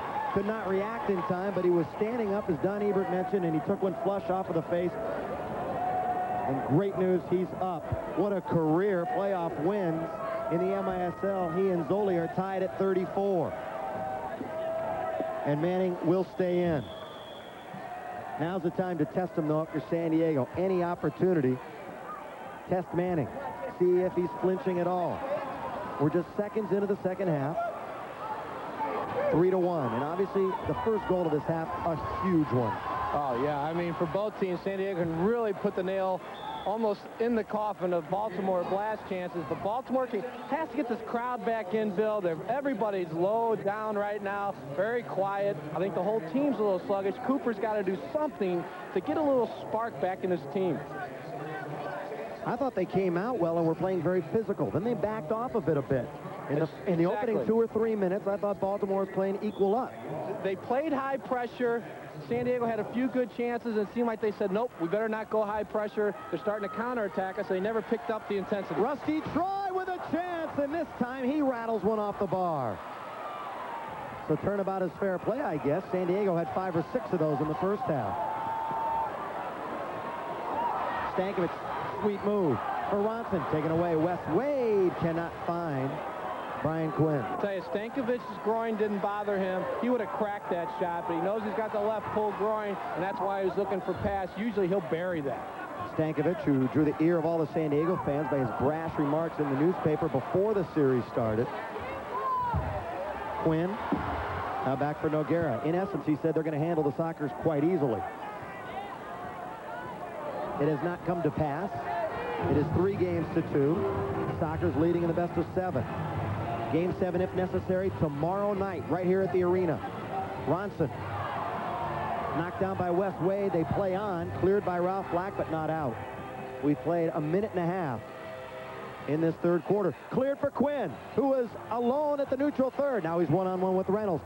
Cabrera joins the party. Quinn, Cabrera, and it's just behind him as Dougherty came back. Actually, Quinn at the time could have shot the ball because the defense backed off of him. Well, typical Brian Quinn, totally unselfish, but you're right. After the defender went with Cabrera, he was standing point blank at Scotty Manning, but he's always been the one to let the other guy score the goal. That time, he might have been better served hitting it himself. That's the second good chance for the Sockers this half. You're going to see counterattacks, Bill, but Baltimore cannot be afraid or become gun-shy because there are counterattacks. They got to push forward. They're 2 goals down. You just hope you stop the counterattack. Don't get tentative offensively. Freddie Thompson tries to play it off the boards. Cacho momentarily now to Hermes. Segota, our halftime guest, and Panzetta at midfield. Broncos seem to have that air of confidence about him. Says the whole team's feeling it. Here is Hermes alone, right side, looking for Segota. So another unselfish play that time, and Hermes can't get a shot away. Promise you, if that was on Waddy's left foot, he's cracking it. But he was looking for Segota for the easy tap, and 2 good chances, like you said. On the counterattack, Baltimore has to push up. They're going to be exposed like that. But the more chances you have that are good and you miss them, you start thinking about it. San Diego has had plenty. And they're still only up by 2. Could be much more. They have thoroughly dominated the contest. Stankovic, just not 100%. He has been known throughout his career as having a cannon. He doesn't appear to be confident with it. Here's Cacho. Segota with a burst of speed. Ahead is Cacho. Segota off the wall. Cacho has to settle it in the corner. Very slow lineup out there for Baltimore. Stankovic, Valentine, Ward, 3 of not your quickest players out there. Time for San Diego to take advantage of. Paul Wright takes advantage, goes around 2 players that time, and almost pokes one home. So you're absolutely correct in that assessment. And I think Kenny Cooper says, let's make a change, and does, as that one goes up, over, and out. Not only a veteran lineup that was out there for Baltimore, but a lot of those players are nursing injuries, slowing them down even more. Cacho with an assist tonight on the first goal of the game, scored by Quinn. 2-goal lead for the Sockers. It was 1-0 San Diego, then 1-1. 2-1 and then 3-1. The lone goal in the second. There's Scott Manning looking all right. You see a little bump underneath the eye right now, a little puffiness. He caught that ball flush, but he looks like he's shaking it off. And he's got to stand his ground. He's got to challenge the shooters, Bill. If you left us momentarily at halftime and are just rejoining us 7 seconds into the half, Paul Wright walked alone in on Manning and put one right flush off the face of Manning. Scott was down and out for a few seconds, and he has continued now.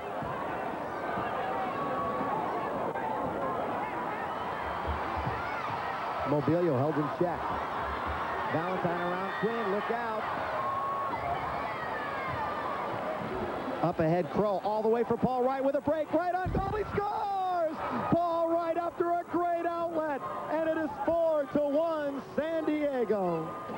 Speed, no defense, never takes a day off, and you saw him just explode. Paul Wright, we've seen it before. What a great outlet. They never broke Paul Wright's stride. He just blew by the defender. But, oh, what a great run. Right out of the back, Kevin Crow. He sees it. He knows he just has to lead Wright. Look at the speed now. No chance. You're not going to catch Wright. Manning stays up. Wright goes down low. Manning did hold his ground. Just too much speed. You want to talk about world class? Kevin Crow kept off maybe the World Cup team, but that's a World Cup kind of a play. All the way up for Paul Wright. Just, you know, you don't run it any better. Good finish. Carbonero had no chance to catch that youngster. No one on this field could catch him. You're right. I concede totally what you say about Kevin Crow. I wish he was in Italy right now. He's one who deserves it. But the Sockers happy he's here because it's now 4-1. San Diego, they still haven't put the 4 on the board. They're still a little stunned here.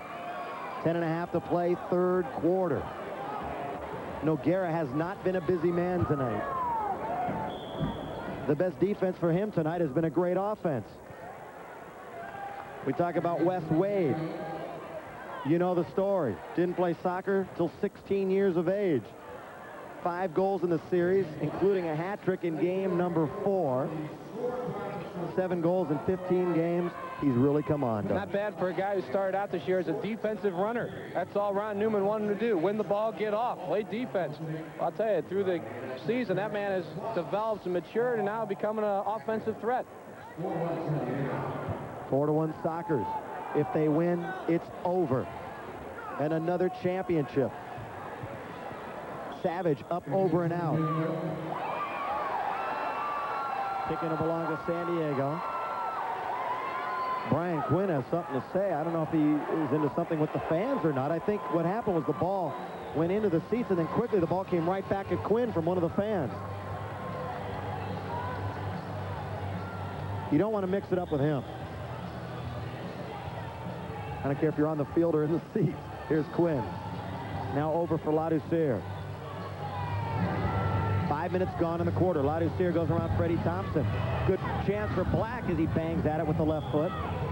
And we'll have a foul on Ralph Black. Well, it looks to me like San Diego is playing on a fast surface and Baltimore's in quicksand. I mean, they are just dancing around the defenders, outrunning Baltimore everywhere. Ladouceur just walked right around Panzetta like he was standing still that time. I think you get in that mentality that all Baltimore wanted to do was win one, come home, and things would take care of themselves, and obviously it doesn't work that way.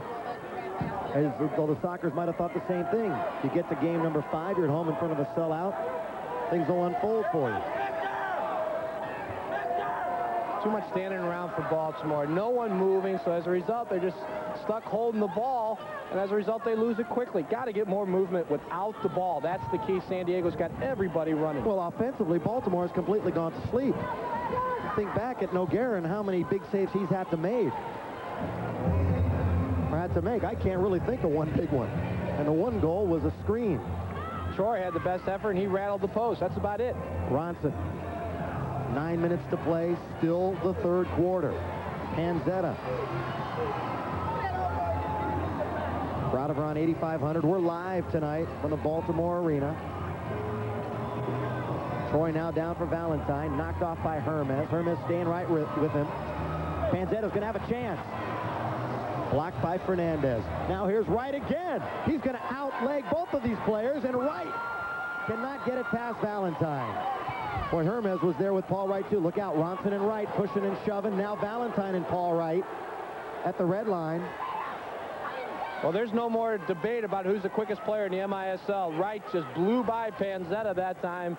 He had a good two-step lead on Panzetta. I thought Panzetta could stay with him. Wright said no chance. You don't think that was a good deal? Carriage for Wright to get him back? That has really worked out splendidly for the San Diego Sockers. Here's Ladouceur, runs right onto it. Ladouceur again, down low to Black. It's loose in front, and Manning will control. Almost an indoor soccer type as it rattled around.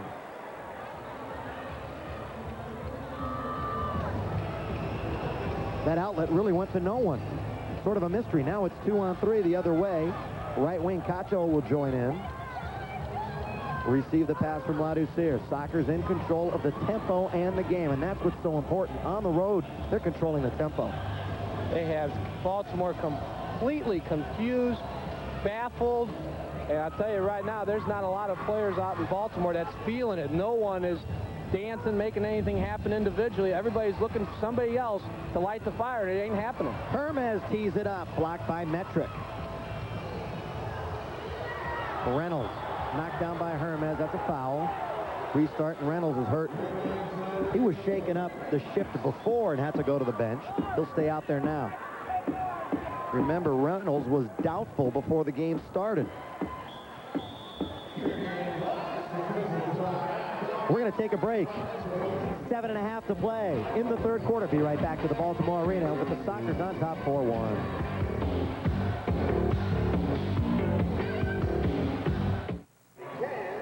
We invite you to call now, 224-GOAL, for more information on Summer Camp 90 starting quickly, June 25th. Sockers will conduct 55 camps, 17 locations, and right now you can call their operator standing by. Pick up the horn, 224-GOAL, Summer Camp 90. Speaking of camps and clinics, we've been talking about it. Sockers putting on one tonight, MISL Championship game number 6 in the Lions Den of the Baltimore Arena. They're up 4-1. We're in the third. Kenny Cooper's really stuck between a rock and a hard place, Bill. He knows the only way to get back into it is go high pressure, yet every time he does, he gets caught on the counter. Tell you what, Manning has had a lot of trouble with his goal throws, goal kicks tonight, distributions, another giveaway there. No one moving, though, Bill. I look up, and he sees 4 guys standing still. What's a goalie to do? You only have 5 seconds. Somebody's got to run without the ball. If not, you look like the idiot, but he has no options. Somebody's got to pick it up and run without the ball. They're just standing. At the other end, Gabera moves for Noguera. Now ahead, here comes Crow on one of his runs. He's past Stankovic. Panzetta comes out. Look at Manning's got to hustle back to even get that ball right back to him. And when Manning came up to fire, I watched Valentine, Stankovic, and Mobilio. They were all running away. They hadn't even faced him. Just take a look at Manning's body language going back to the goal. You know that he is frustrated. He says, hey, I can't do it alone. And there's Scott slumping a little bit. Noguera now gets it to Wes Wade. Wade around a man. There's a 3-on-1 for the Sockers. Wade with Cabrera on his left. Good play that time into the corner. Carbonara on for the first time. Rides Wade right off the ball. Glenn Carbonara. Now over for Dominic Mobilio. They have done a tremendous job on Mobilio, who is so dangerous in the box. Again, the double team, the back tackle. And the Sockers immediately, as soon as they get the ball, come out firing. Not only are the forwards breaking out, Bill, Fernandez, Crow, Cacho, everybody out of the back just goes. Tell you why, because they know they're not going to get beat back to Noguera, because Baltimore is so either tired or slow, or they're just not doing it. No speed for them to worry about the counterattack going the other way. You're absolutely right. Carte blanche right now for San Diego to run up and down the field. Ladouceur and Castro. Hermes, even the bounces now going to the Sockers. Castro covered up by Manning. Looking for an outlet, nobody there, so he'll roll it to Valentine. 5.5 to play in the third. It's still 4-1 San Diego. Valentine. Metric gets in the way. Valentine still with it, centers it in front, nobody there but Victor Noguera. Ahead for Fernandez, breaking. Can't get past Savage to Manning, and showing a lot of energy right now, George Fernandez, and that's what you got to do. He's at the tail end of his shift. He knows he's coming off, so he gave it all he got. Now he's off. They sub for him. Panzetta, good ball to Dougherty, and Noguera there. Here's a chance, rattled wide. That was a good opportunity for Panzetta coming right down the box. I think that shot hit the post, if I'm not mistaken. Nice spin move by Dougherty down low. Finally got a little penetration. They finally got a guy posted up. But Noguera, I think, was beaten a little bit on that one. Down the middle, Panzetta with an opportunity, but it'll go wide with 4:48 to play in the third.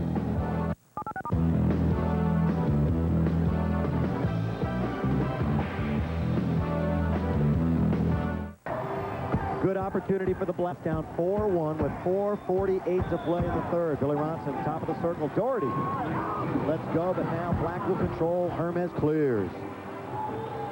We welcome you back. We're live from the Baltimore Arena. Bill McDonald, Don Ebert, game number 6. Sockers looking for a title tonight with a win.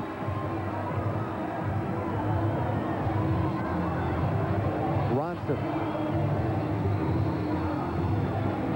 Very soon, it's going to be panic time for Baltimore, and you'll see them doing a little bit more, taking more chances.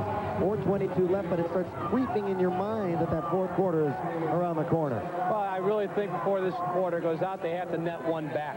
Down 2 is, you know, a tough job, but you feel like you're back into it. 3 is very insurmountable, especially the way San Diego is dominating. You know what this game reminds me of is Game 7 last year, when the Sockers, after losing 7-0 in Game 6, came out, played very well, had a big lead late.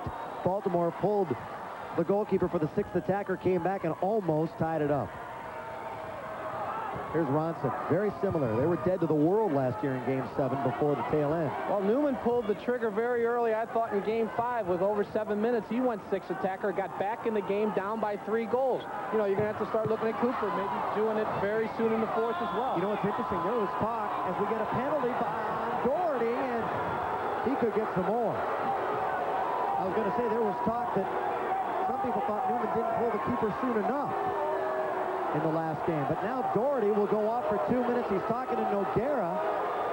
I don't know know what Victor's going to tell him, that he doesn't already know it. Fernandez says, get out of here. Well, Doherty's complaining to Nogueira that he faked it. Well, if it was a fake job, he did a good fake job. Doherty shouldn't be caught in that situation. Happens all the time. As Nogueira's getting up after this shot, easy save, he's going to get up.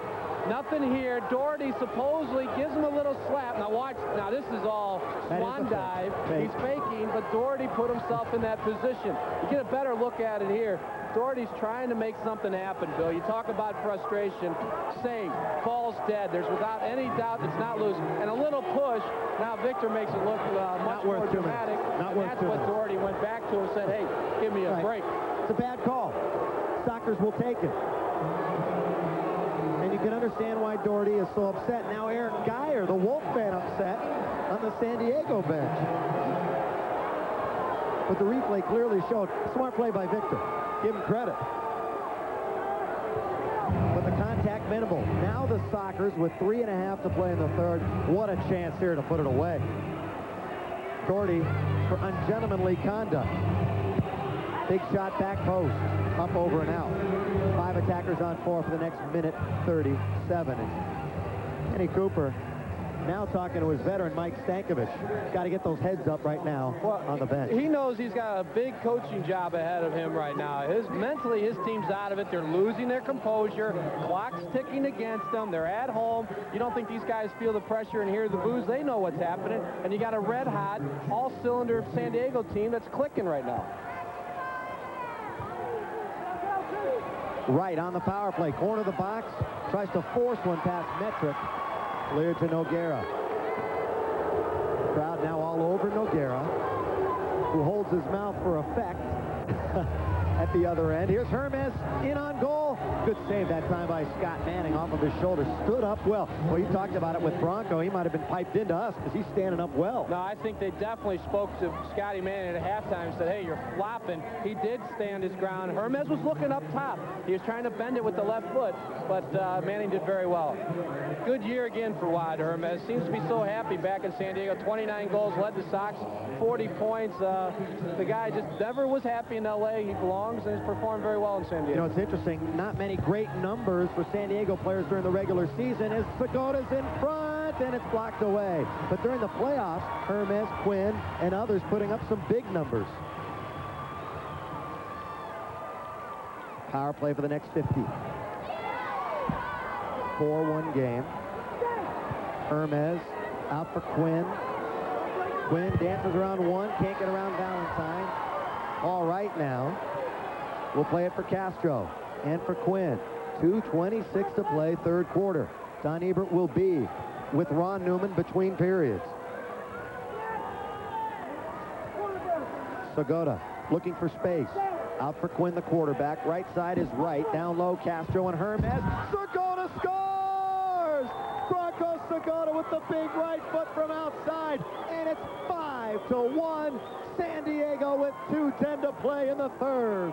Don't think Segoda doesn't know that's a big goal. As soon as he let it go and saw it rip the net, he raised his arms. He knows that's a big goal, and Baltimore walks ever so slowly off the field. Cooper in desperate ties now. Watch the box fade back, though. There's Valentine. All the other guys, Bill, are inside the box. Segoda, you've got to get out there. Inside the red line, you can't let them tee it up. They just give him much too much space. Too slow to get out there. You can't let the guy with that hard of a shot tee it up. Savage just too little too late. Cooper really, I wouldn't be surprised if it stays like this, Billy. Starts the fourth quarter, 6 attackers. I wouldn't be surprised either. That's a power play goal for Segoda. It is 5-1 Sockers nearing the end of the third quarter. What an effort tonight up to here. And Segoda picks the corner on Manning, something we've seen throughout his career. There's Bronco, 9th of the playoffs. Remember, Hermes and Quinn also scoring big numbers goal-wise. But Bronco has really come on. Well, had that minor injury, had some problems. He was very blatant about it. I had some personal problems. I was a little lost confidence. Amazing to me that this guy could ever lose confidence. But, you know, it's the worst thing for any goal scorer, not to feel right, feeling a little down. But, hey, put it behind him. True champion, comes through flying colors. When he's on, everybody's on. Now you got him and Quinn clicking. They're unstoppable. Castro Now to Gabera in the corner, and he's going to hold Mobilio. We are going to have the same scenario as last year in the 7th game. A desperate Baltimore club in the 4th quarter facing elimination. It's 5-1 with a minute and a half to play here in the 3rd. Scoreboard still says 3-1. They don't want to face up to it. I was going to say, I looked up and said, I'm missing something here. But I tell you, I think Cooper wants to get out, and I'll look during the interview and see if he's going to go pull it, because I think that's the only way he gets back into it. Minute 10 left here in the 3rd. Glenn Carbonara, right wing, sets it off in front, knocked away. Here's a chance, Mobilio, but right into the waiting mitts of Noguera. So when Mobilio does get a chance, he puts it right into the keeper. Ralph Black will play it back now for Quinn and Ladouceur. Keep away time for the Sockers. They just want to get out of the quarter. They've got enough for now. It's 5-1. They've got the only 2 goals here in the second half. It was 3-1 after 2 quarters.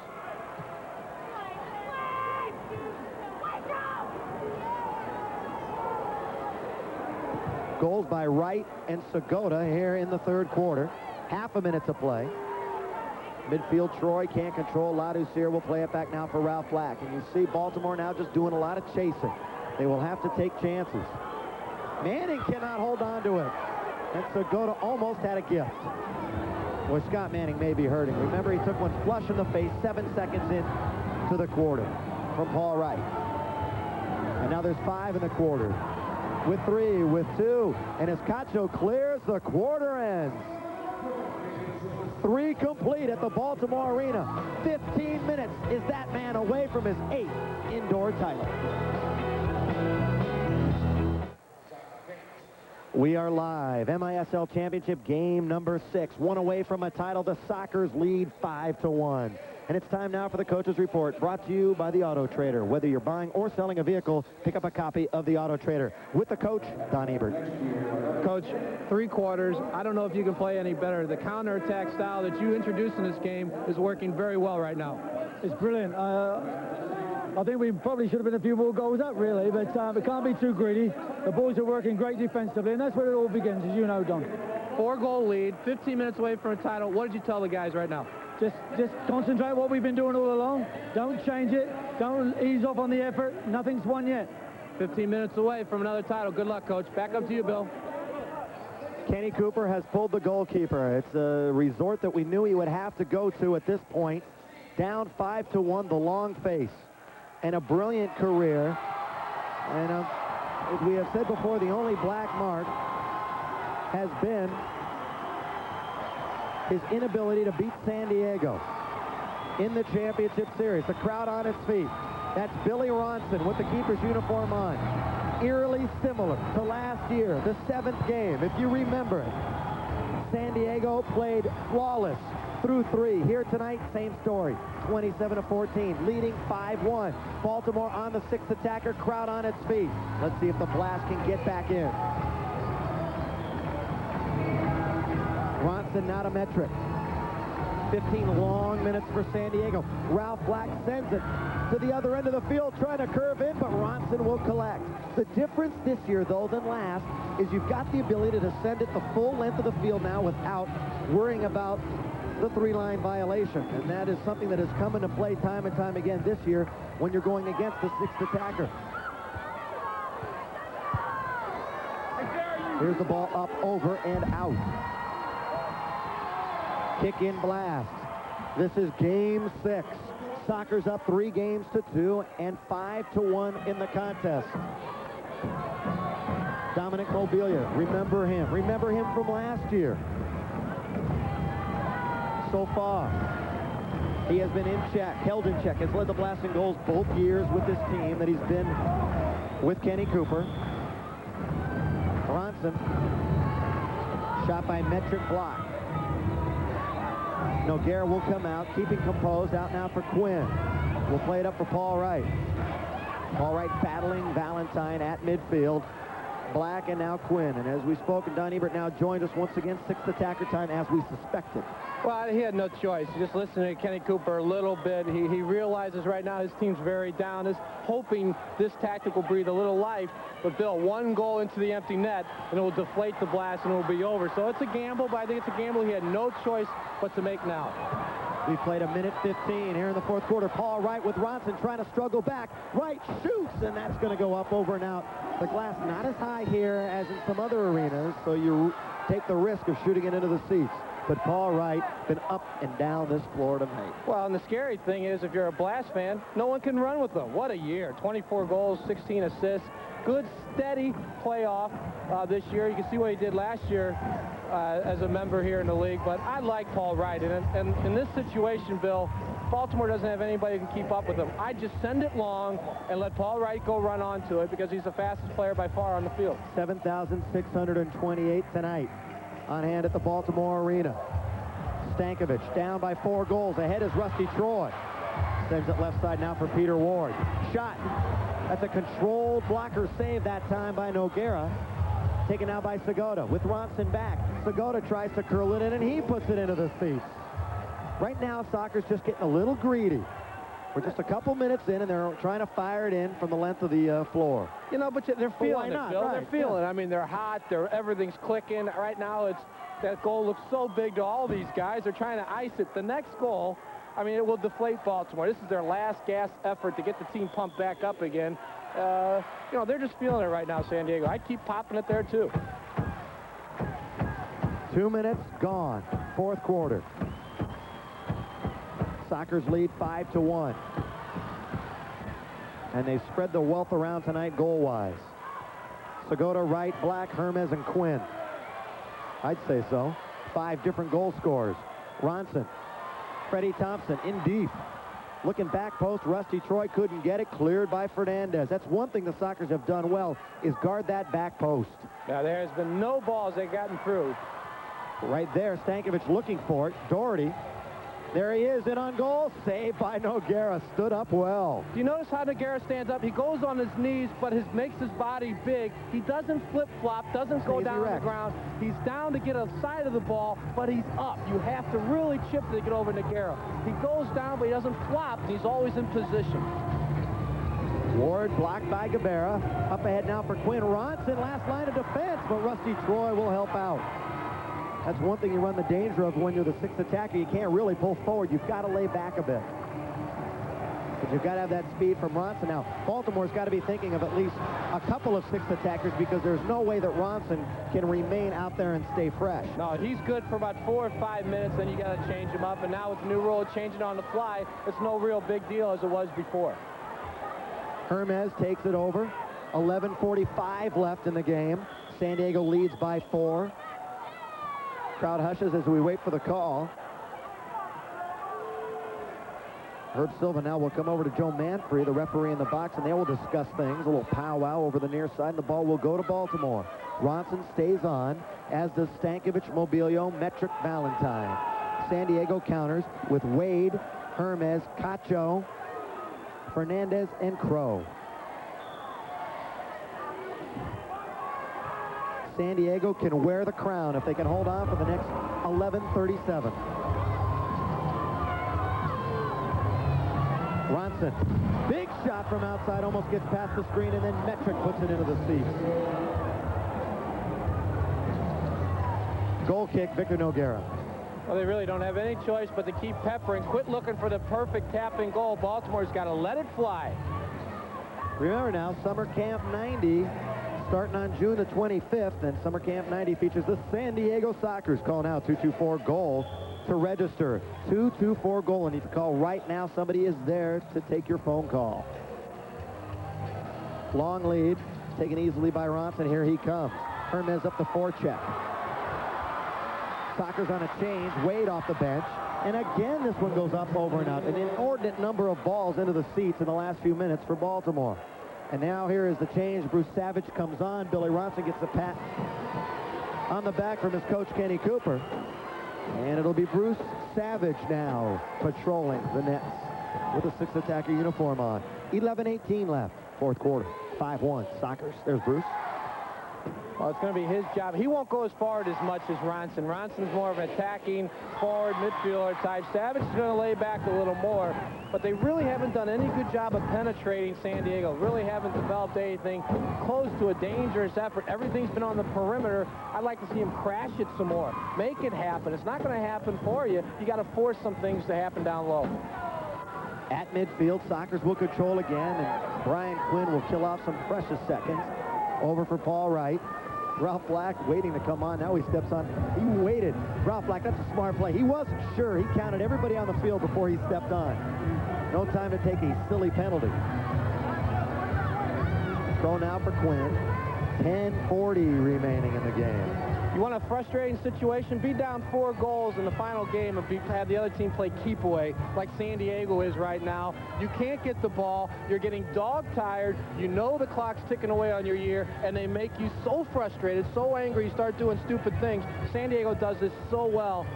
Callahan was telling me they did it so well in Game 3. Their whole team was discouraged. They just keep it away from you. And you need 4 just to tie. Here's Savage. Bruce will play it now for Stankovic. Right side, here's Valentine. Frustration setting in. Stankovic with a big shot. Troy with a chance. Scores!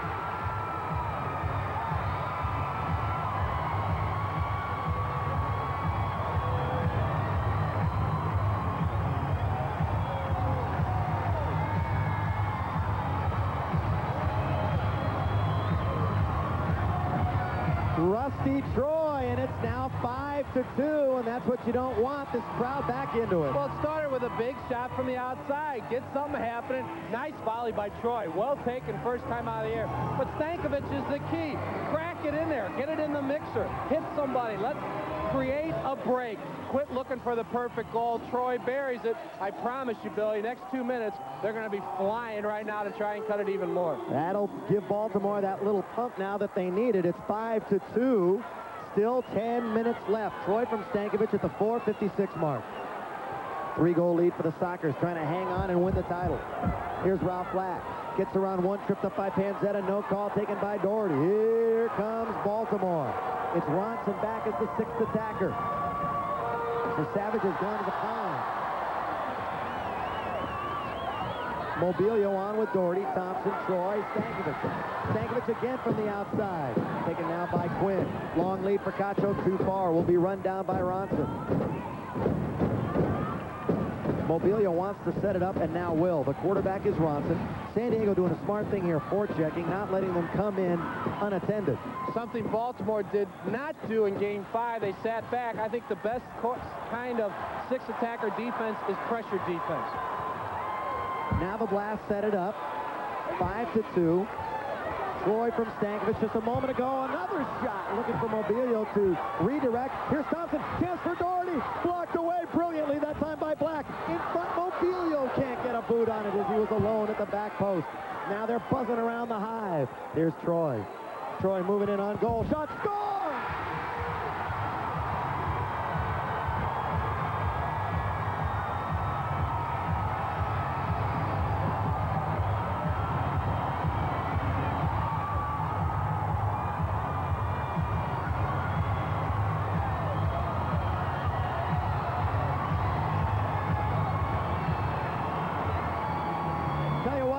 Gentlemen, this is last year all over again. On deja vu. Nice little move here by Troy. Instead of going back, make something happen. Now he's trying to get it in the mixer, but you don't hit him any better. Naguero's got to go to the near post.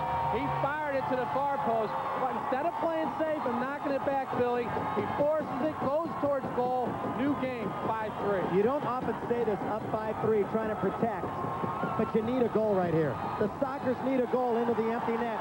Timeout, San Diego!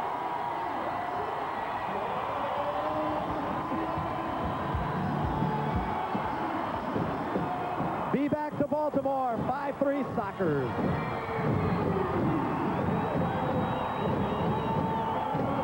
Kids 5 through 19 are invited to Summer Camp 90, the only San Diego soccer camp featuring the Sockers players. There will be 55 camps at 17 San Diego locations, featuring recreational, advanced, and goalkeeping sessions. You'll receive a Sockers uniform, leather-stitched ball, Mountain Dew sports bottle, and much more. What we're going to give the kids here this week is the tools to enjoy themselves when they play soccer. To register for Summer Camp 90, call the Sockers at 224-GOAL.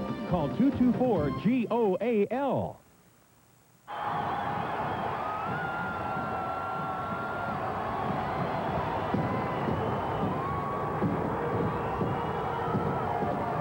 They have been on their feet for a full minute in Baltimore.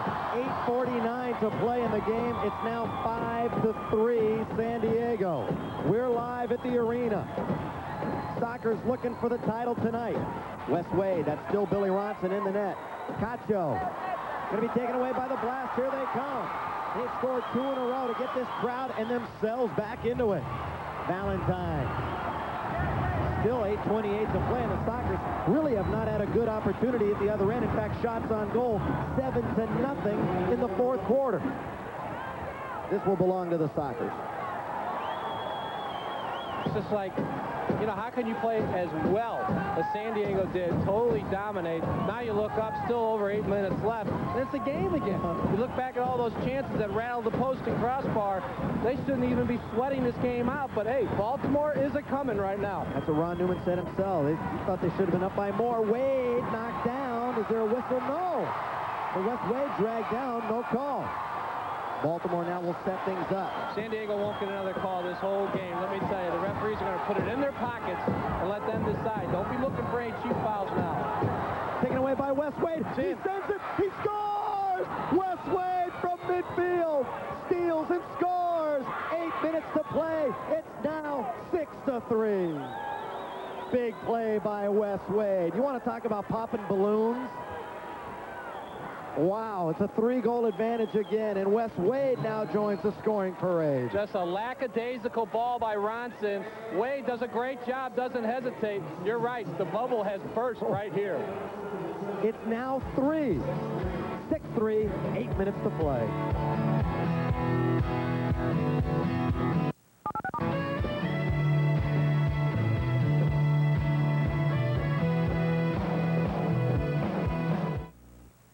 Play just underway. 8 minutes to go in the contest. Wes Wade unassisted at the 7-minute mark, and it's now 6-3. 6 different San Diego players have scored. Here's Ralph Black. Sends it down to the other end, and now it's Bruce Savage's turn with the goalkeeper's uniform on, and he will collect an outlet now to the near side. Valentine. 7.5 to go. This is the point where San Diego pulled the keeper in game 5, down by 3, and they scored 2. It's a 3-goal advantage the other way now for San Diego. Here's Paul Wright taking it free. Now it'll be controlled by Valentine. 7-17 from a championship. It takes so much energy to make a run, to get the emotion back up, and then to have it burst like that, like it has on Baltimore. Very tough to get it back up again. And there's Stankovic trying to get it going again with the big perimeter shot. That's going to be deflected out. Restart belongs to Baltimore. Mike Stankovic was here, was in Wichita, came back. He was on the Baltimore team in '84 when they won the title. I remember him very well then. Him and remember Stan Stamenkovic, quite a duo. Stankovic and Stamenkovic, as they just tore the league apart that year. No one was stopping that team. Metric just outside the red line. The big left foot blocked by Ralph Black. Good position by the defender. Now Metric out in front. Here's a chance. Freddie Thompson saved by Noguera with the right arm. Loose in the mixer. Fernandez after it. Hit by Metric. Taken by Black, who dug it out. Now to Segota. Up for Quinn. We've got 6:43 to play. Segota with Ronson now back. Franco in the attacking zone. Goes around one, centers, and it'll be taken by Ronson. So Ronson and Savage substituting for each other, and it's Billy Ronson. Has seemed to be the more effective 6th attacker. He's got more offensive potential. 6-3 game. Sockers up by 3. They led 5-1 going into this quarter.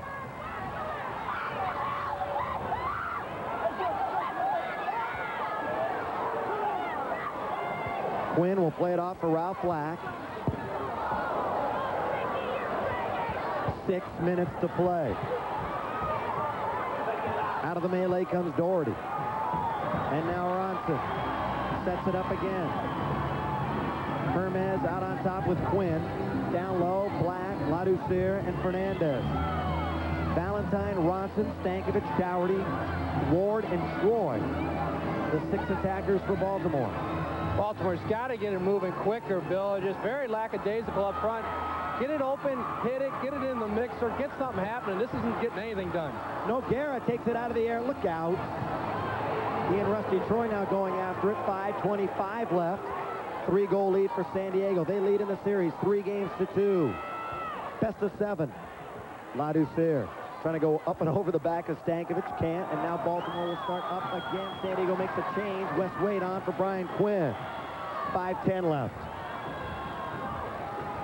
Baltimore basically keeping the same 6 out there. Doherty keeping it alive.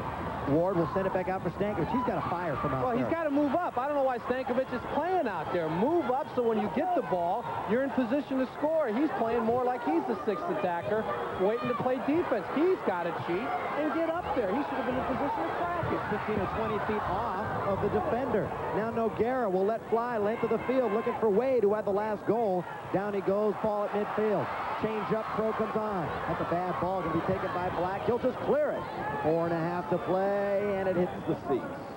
4:31 left. It's 6-3 San Diego. It looks like Baltimore couldn't get the bubble back up. I mean, they had put so much in it. That Wade goal really deflated everything. They're looking very flat once again right now. 10-1 in this quarter. You can see how the Sockers dominated until the 6th attacker. And you would suspect that the numbers would turn to that advantage when you're playing a little defense up by 4 goals. It was 3-1 at the half, 5-1 after 3. And San Diego playing one of their better games in recent memory. You know, fans, you can talk sports with the Hacksaw. Lee Hamilton on Extra Sports Night at a new time now, starting at 4 o'clock from 4 to 7 on Extra News Radio 690. You pick up topic and pick up the phone and talk sports with Lee. That's Monday through Friday from 4 to 7. One of the great shows in all of California on Extra News Radio 690. Actually, in the country, when you're talking about Hacksaw. I'll tell you, there's got to be 7 coaches in the MISL who are watching this game just going, how do they do it? How do you stop it? What's the secret? No one's been able to figure it out. Everybody had this team written off. Now we can win it. New champion. Here we are, 4 minutes left from crowning the same one again. It's amazing. One of the great mysteries. How San Diego can do it every single year. This is just unprecedented in sports history. How you can dominate with different teams like this. 8 years in a row. Under 4 minutes to play. Here's Castro looking for one, and it's going to be stopped by Rusty Troy right on the line. 6-3. It's a 3-goal advantage for the Sockers. 3:48 left. I don't think we can give the fans the time enough when it's coming down to championship time. Doherty. Left side. Looking to make something happen in the mixer. Fernandez just staying home. Knocks it in the air. Crow will send it for Paul Wright. Wright loses it, and Dougherty will control. Now to Billy Ronson. 3:21. Blocked by Crow. Now, we'll play it for Castro. Here's a 3-on-2. Right side, Cacho. Cacho in the attacking zone. The defense is back. Cacho just trying to kill some time. At midfield, Cacho wheeling and dealing, sends it into the corner, will get his own rebound. Down goes Thompson, down goes Cacho. Foul on Thompson. Restart San Diego. 3 minutes exactly left. And the Baltimore Blast, who had the best regular season record and came in bursting over with confidence into this series, now less than 3 minutes away from again losing to San Diego for the 4th time. And you know, it doesn't get any worse for Kenny Cooper. He's the one guy who agonizes over this more than anyone else. He wanted to win it. He wanted to beat San Diego. He'd do anything to win a title with San Diego in the league against San Diego, and you know this burns him very much. He didn't mix any words about his feelings and the fact he can't get past his club. 2:30 to play. San Diego up by 3. If they hold on and win, we'll be in the locker room. Here's Quinn. Up now for Black. Black really trying to put it away now with Ronson in the net. Trying to find Segota. Bronco smartly just plays it back for Cacho and now for Quinn. And the San Diego Sockers just killing off time. Trying to put away the Baltimore Blast and win it again.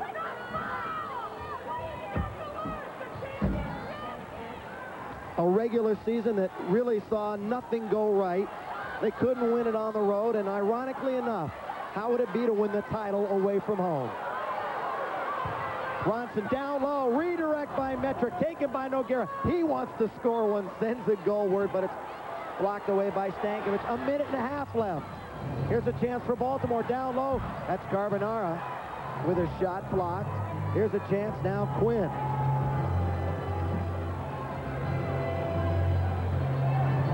That was Joe Barger, not Carbonara. Barger on for the first time, and he gets a little action in the championship series.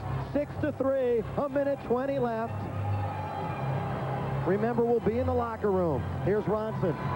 Down the right side. Shot saved by Noguera. Into the air it goes. Noguera just trying to volleyball it away. Big shot that time by Doherty. Goes wide. They battle for it near side. West Wade can't get it. Here's Stankovic with a chance.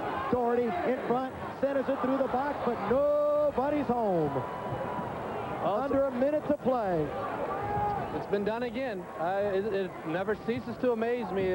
As bad as this team did look at the beginning of the season, at mid-season, everybody thought St. Louis had a chance to upset them. They were sure that Tattoo and Dallas would sweep them easily. It's beyond comparison the way they rise to the occasion. I don't know what Newman does with playoff time, but he certainly has the right ingredients year after year. Half a minute left. San Diego up by 3. Here's Ronson. Score! Back post Stankovic. 22 seconds left. It's 6-4, but it won't matter.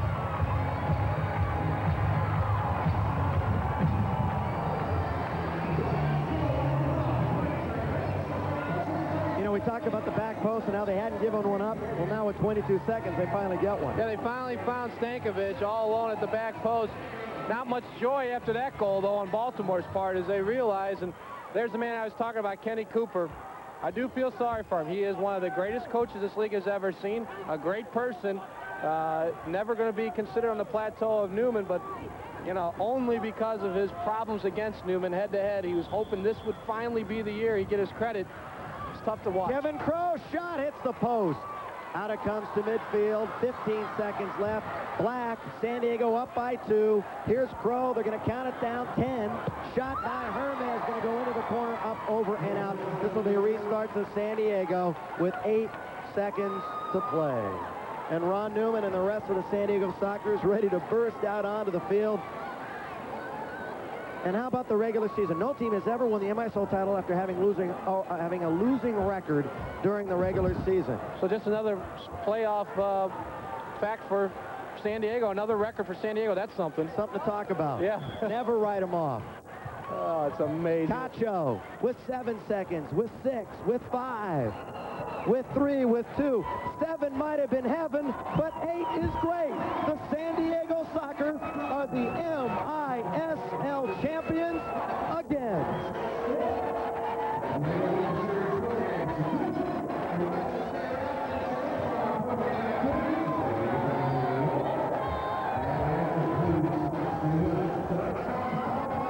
The dynasty continues. Their 6th title in the Major Indoor Soccer League and their 8th indoors, and Ron Newman, you said it, has done it again. Why do you have deja vu right now? Haven't we seen this just a year ago? It's the same type of thing now, him and Cooper shaking hands, but it goes on. The beat goes on. The dynasty into the 90s, somebody's got to figure it out, and it hasn't been easy so far. What's it going to take to beat the San Diego Sockers? Maybe nothing. As we mentioned, during the regular season, so disappointing. Baltimore waltzes through with the best regular season record. All kinds of confidence coming in. And now the celebration once again belongs to the blue and gold. The San Diego Sockers win the championship series 4-2 after a most disappointing effort the other night at home. They desperately wanted to win it in front of the home fans. And the president, Ron Cady, down now hugging the players, and Ron Fowler, the chairman of the board, also present. That's Ron Cady. There's Carl Valentine. Once again goes away disappointed. Fourth time now that the Baltimore Blast. All right, Georgie, you and San Diego can celebrate. Jim Guevara picks up a championship ring, has worked so hard. You think they're having fun there? Wait till they get to the locker room. Dominic Mobilio led this team in goals the last 2 years, but was just taken out of things by the San Diego defense.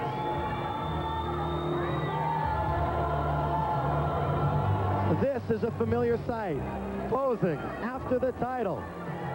As the champions, the Sockers rule again, 6-4.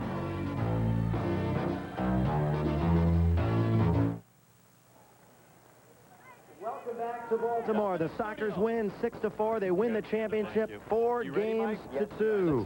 Championship series game number 6 belongs to the San Diego Sockers. Another tremendous effort, and a disappointed crowd goes off into the night. Once again, seeing Baltimore fall short. And there is the celebration on the field. And in just a moment, we will have the presentation of the awards down on the field. Once again, to the men from San Diego, the Sockers. Well, again, good evening, everyone. This is the presentation now of the trophies, the medals, the Unsung Hero Award, and the MVP for the series. At first, we'd like to ask Blast Captain Carl Valentine to please come forward.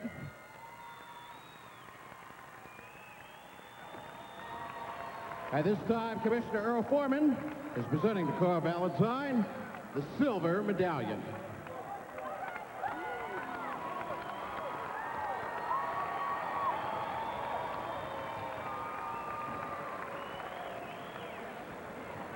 And now, ladies and gentlemen, it's time to present the Unsung Hero Award. This is presented to the player whose impact on his team's success of the championship series is measured by hustle, determination, and leadership.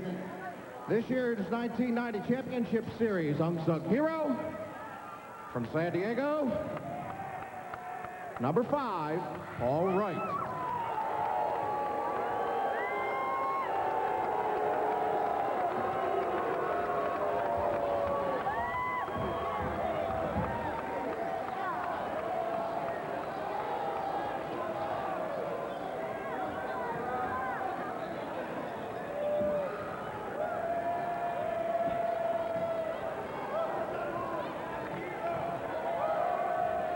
And now, ladies and gentlemen, it's time to present the MVP award for the MISL Championship Series. This is presented to the player who is most valuable to his team in the 1990 Championship Series. This year's MVP from San Diego, number 14, Brian Quinn.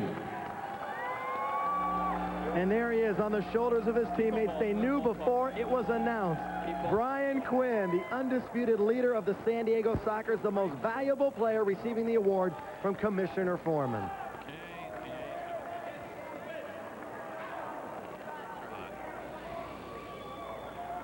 Come on in the locker room. Thank you, Joseph. And now, ladies and gentlemen, Commissioner Earl Foreman will present the San Diego Sockers team captain, Brian Quinn, for the MISL Championship Series medallion.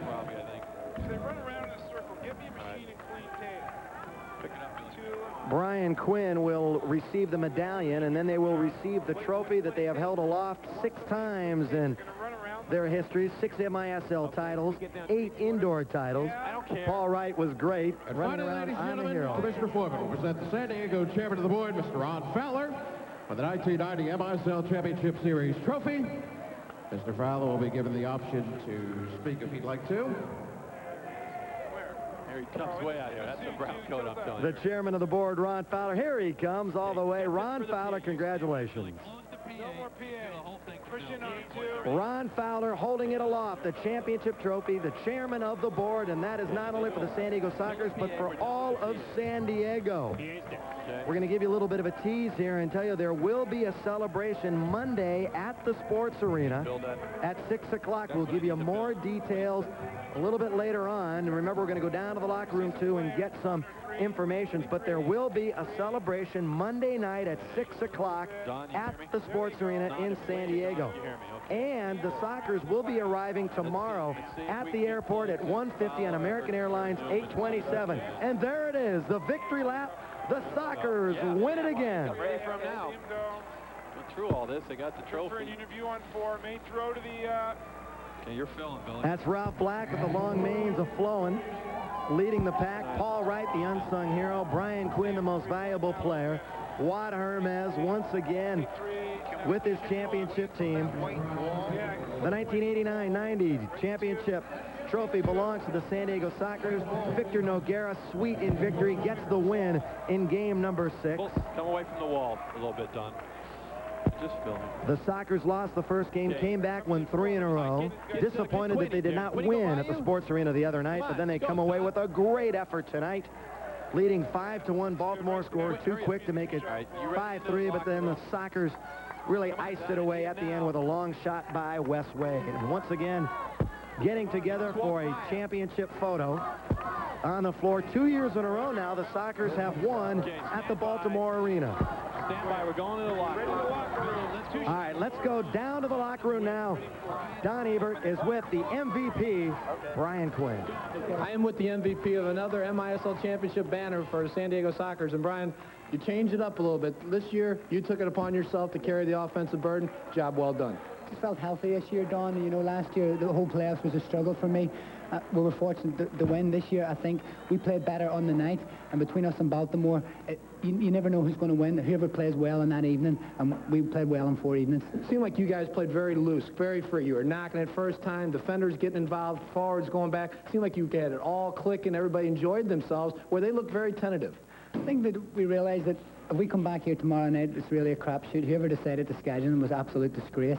But so I think this was our best chance to win tonight, and we took it upon ourselves to try and win the game rather than have to come back tomorrow night.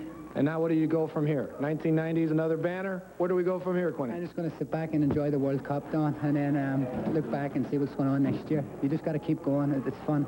Hey, congratulations on another great year. And we also now have the chairman of the board, the main man, Mr. Ron Fowler. And Ron, congratulations. I guess, does this get old for you? I mean, you got enough room on the mantle? This doesn't get old at all. This is what it's all about. If you don't have the sacred rewards of winning, you don't stay in this. But the guys deserve all the credit. They played incredibly well. They came back and did what they had to do tonight, and I'm just proud as hell of them. It was a long season. A lot of people wrote us off, but the guys showed what they were made of, and I'm just proud as hell to be associated with them. Let me tell you, I think you guys deserve a lot of credit. Your organizations, you said problems beginning, everybody was writing you off.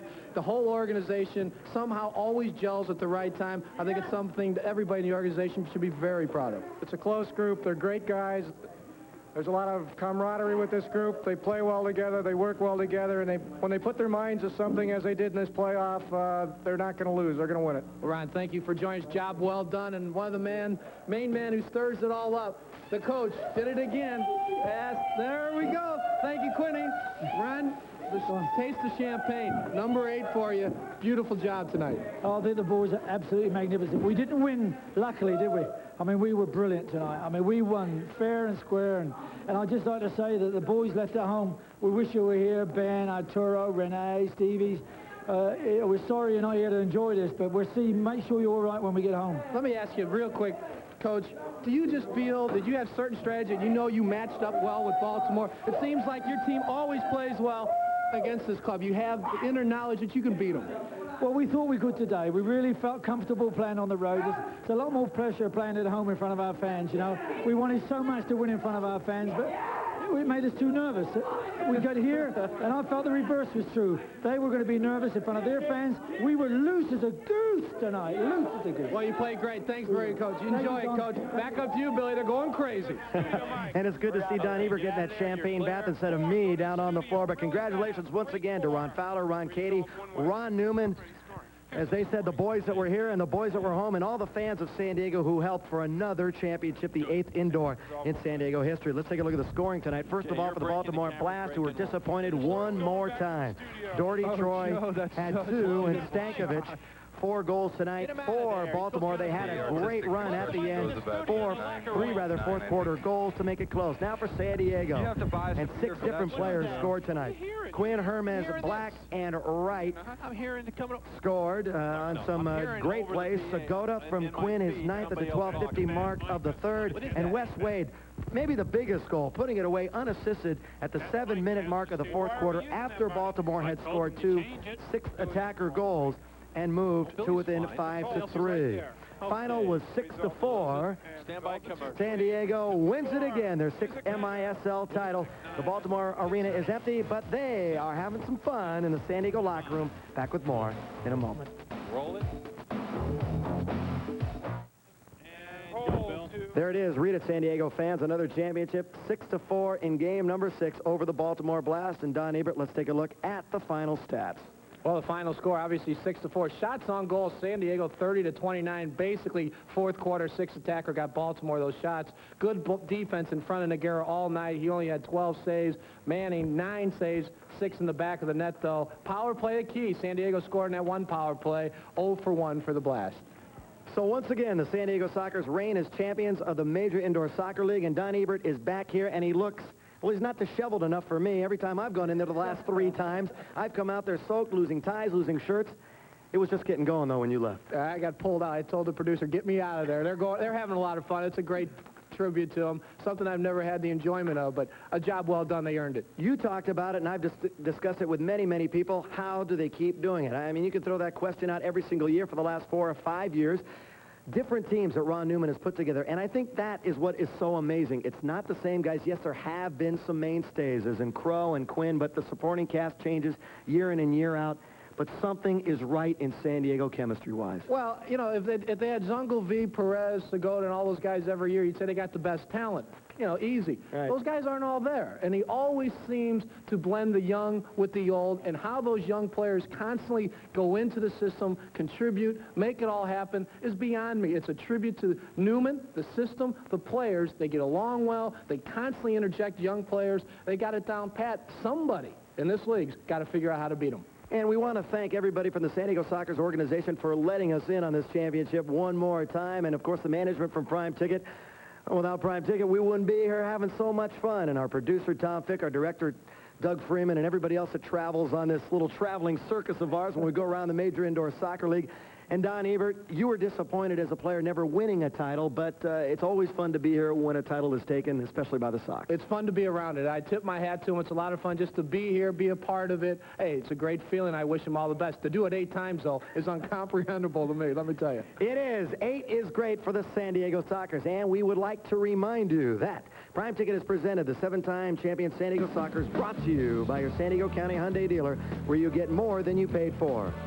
By Miller Lite's Tour de Light, the bicycle race across America to win America's favorite light beer.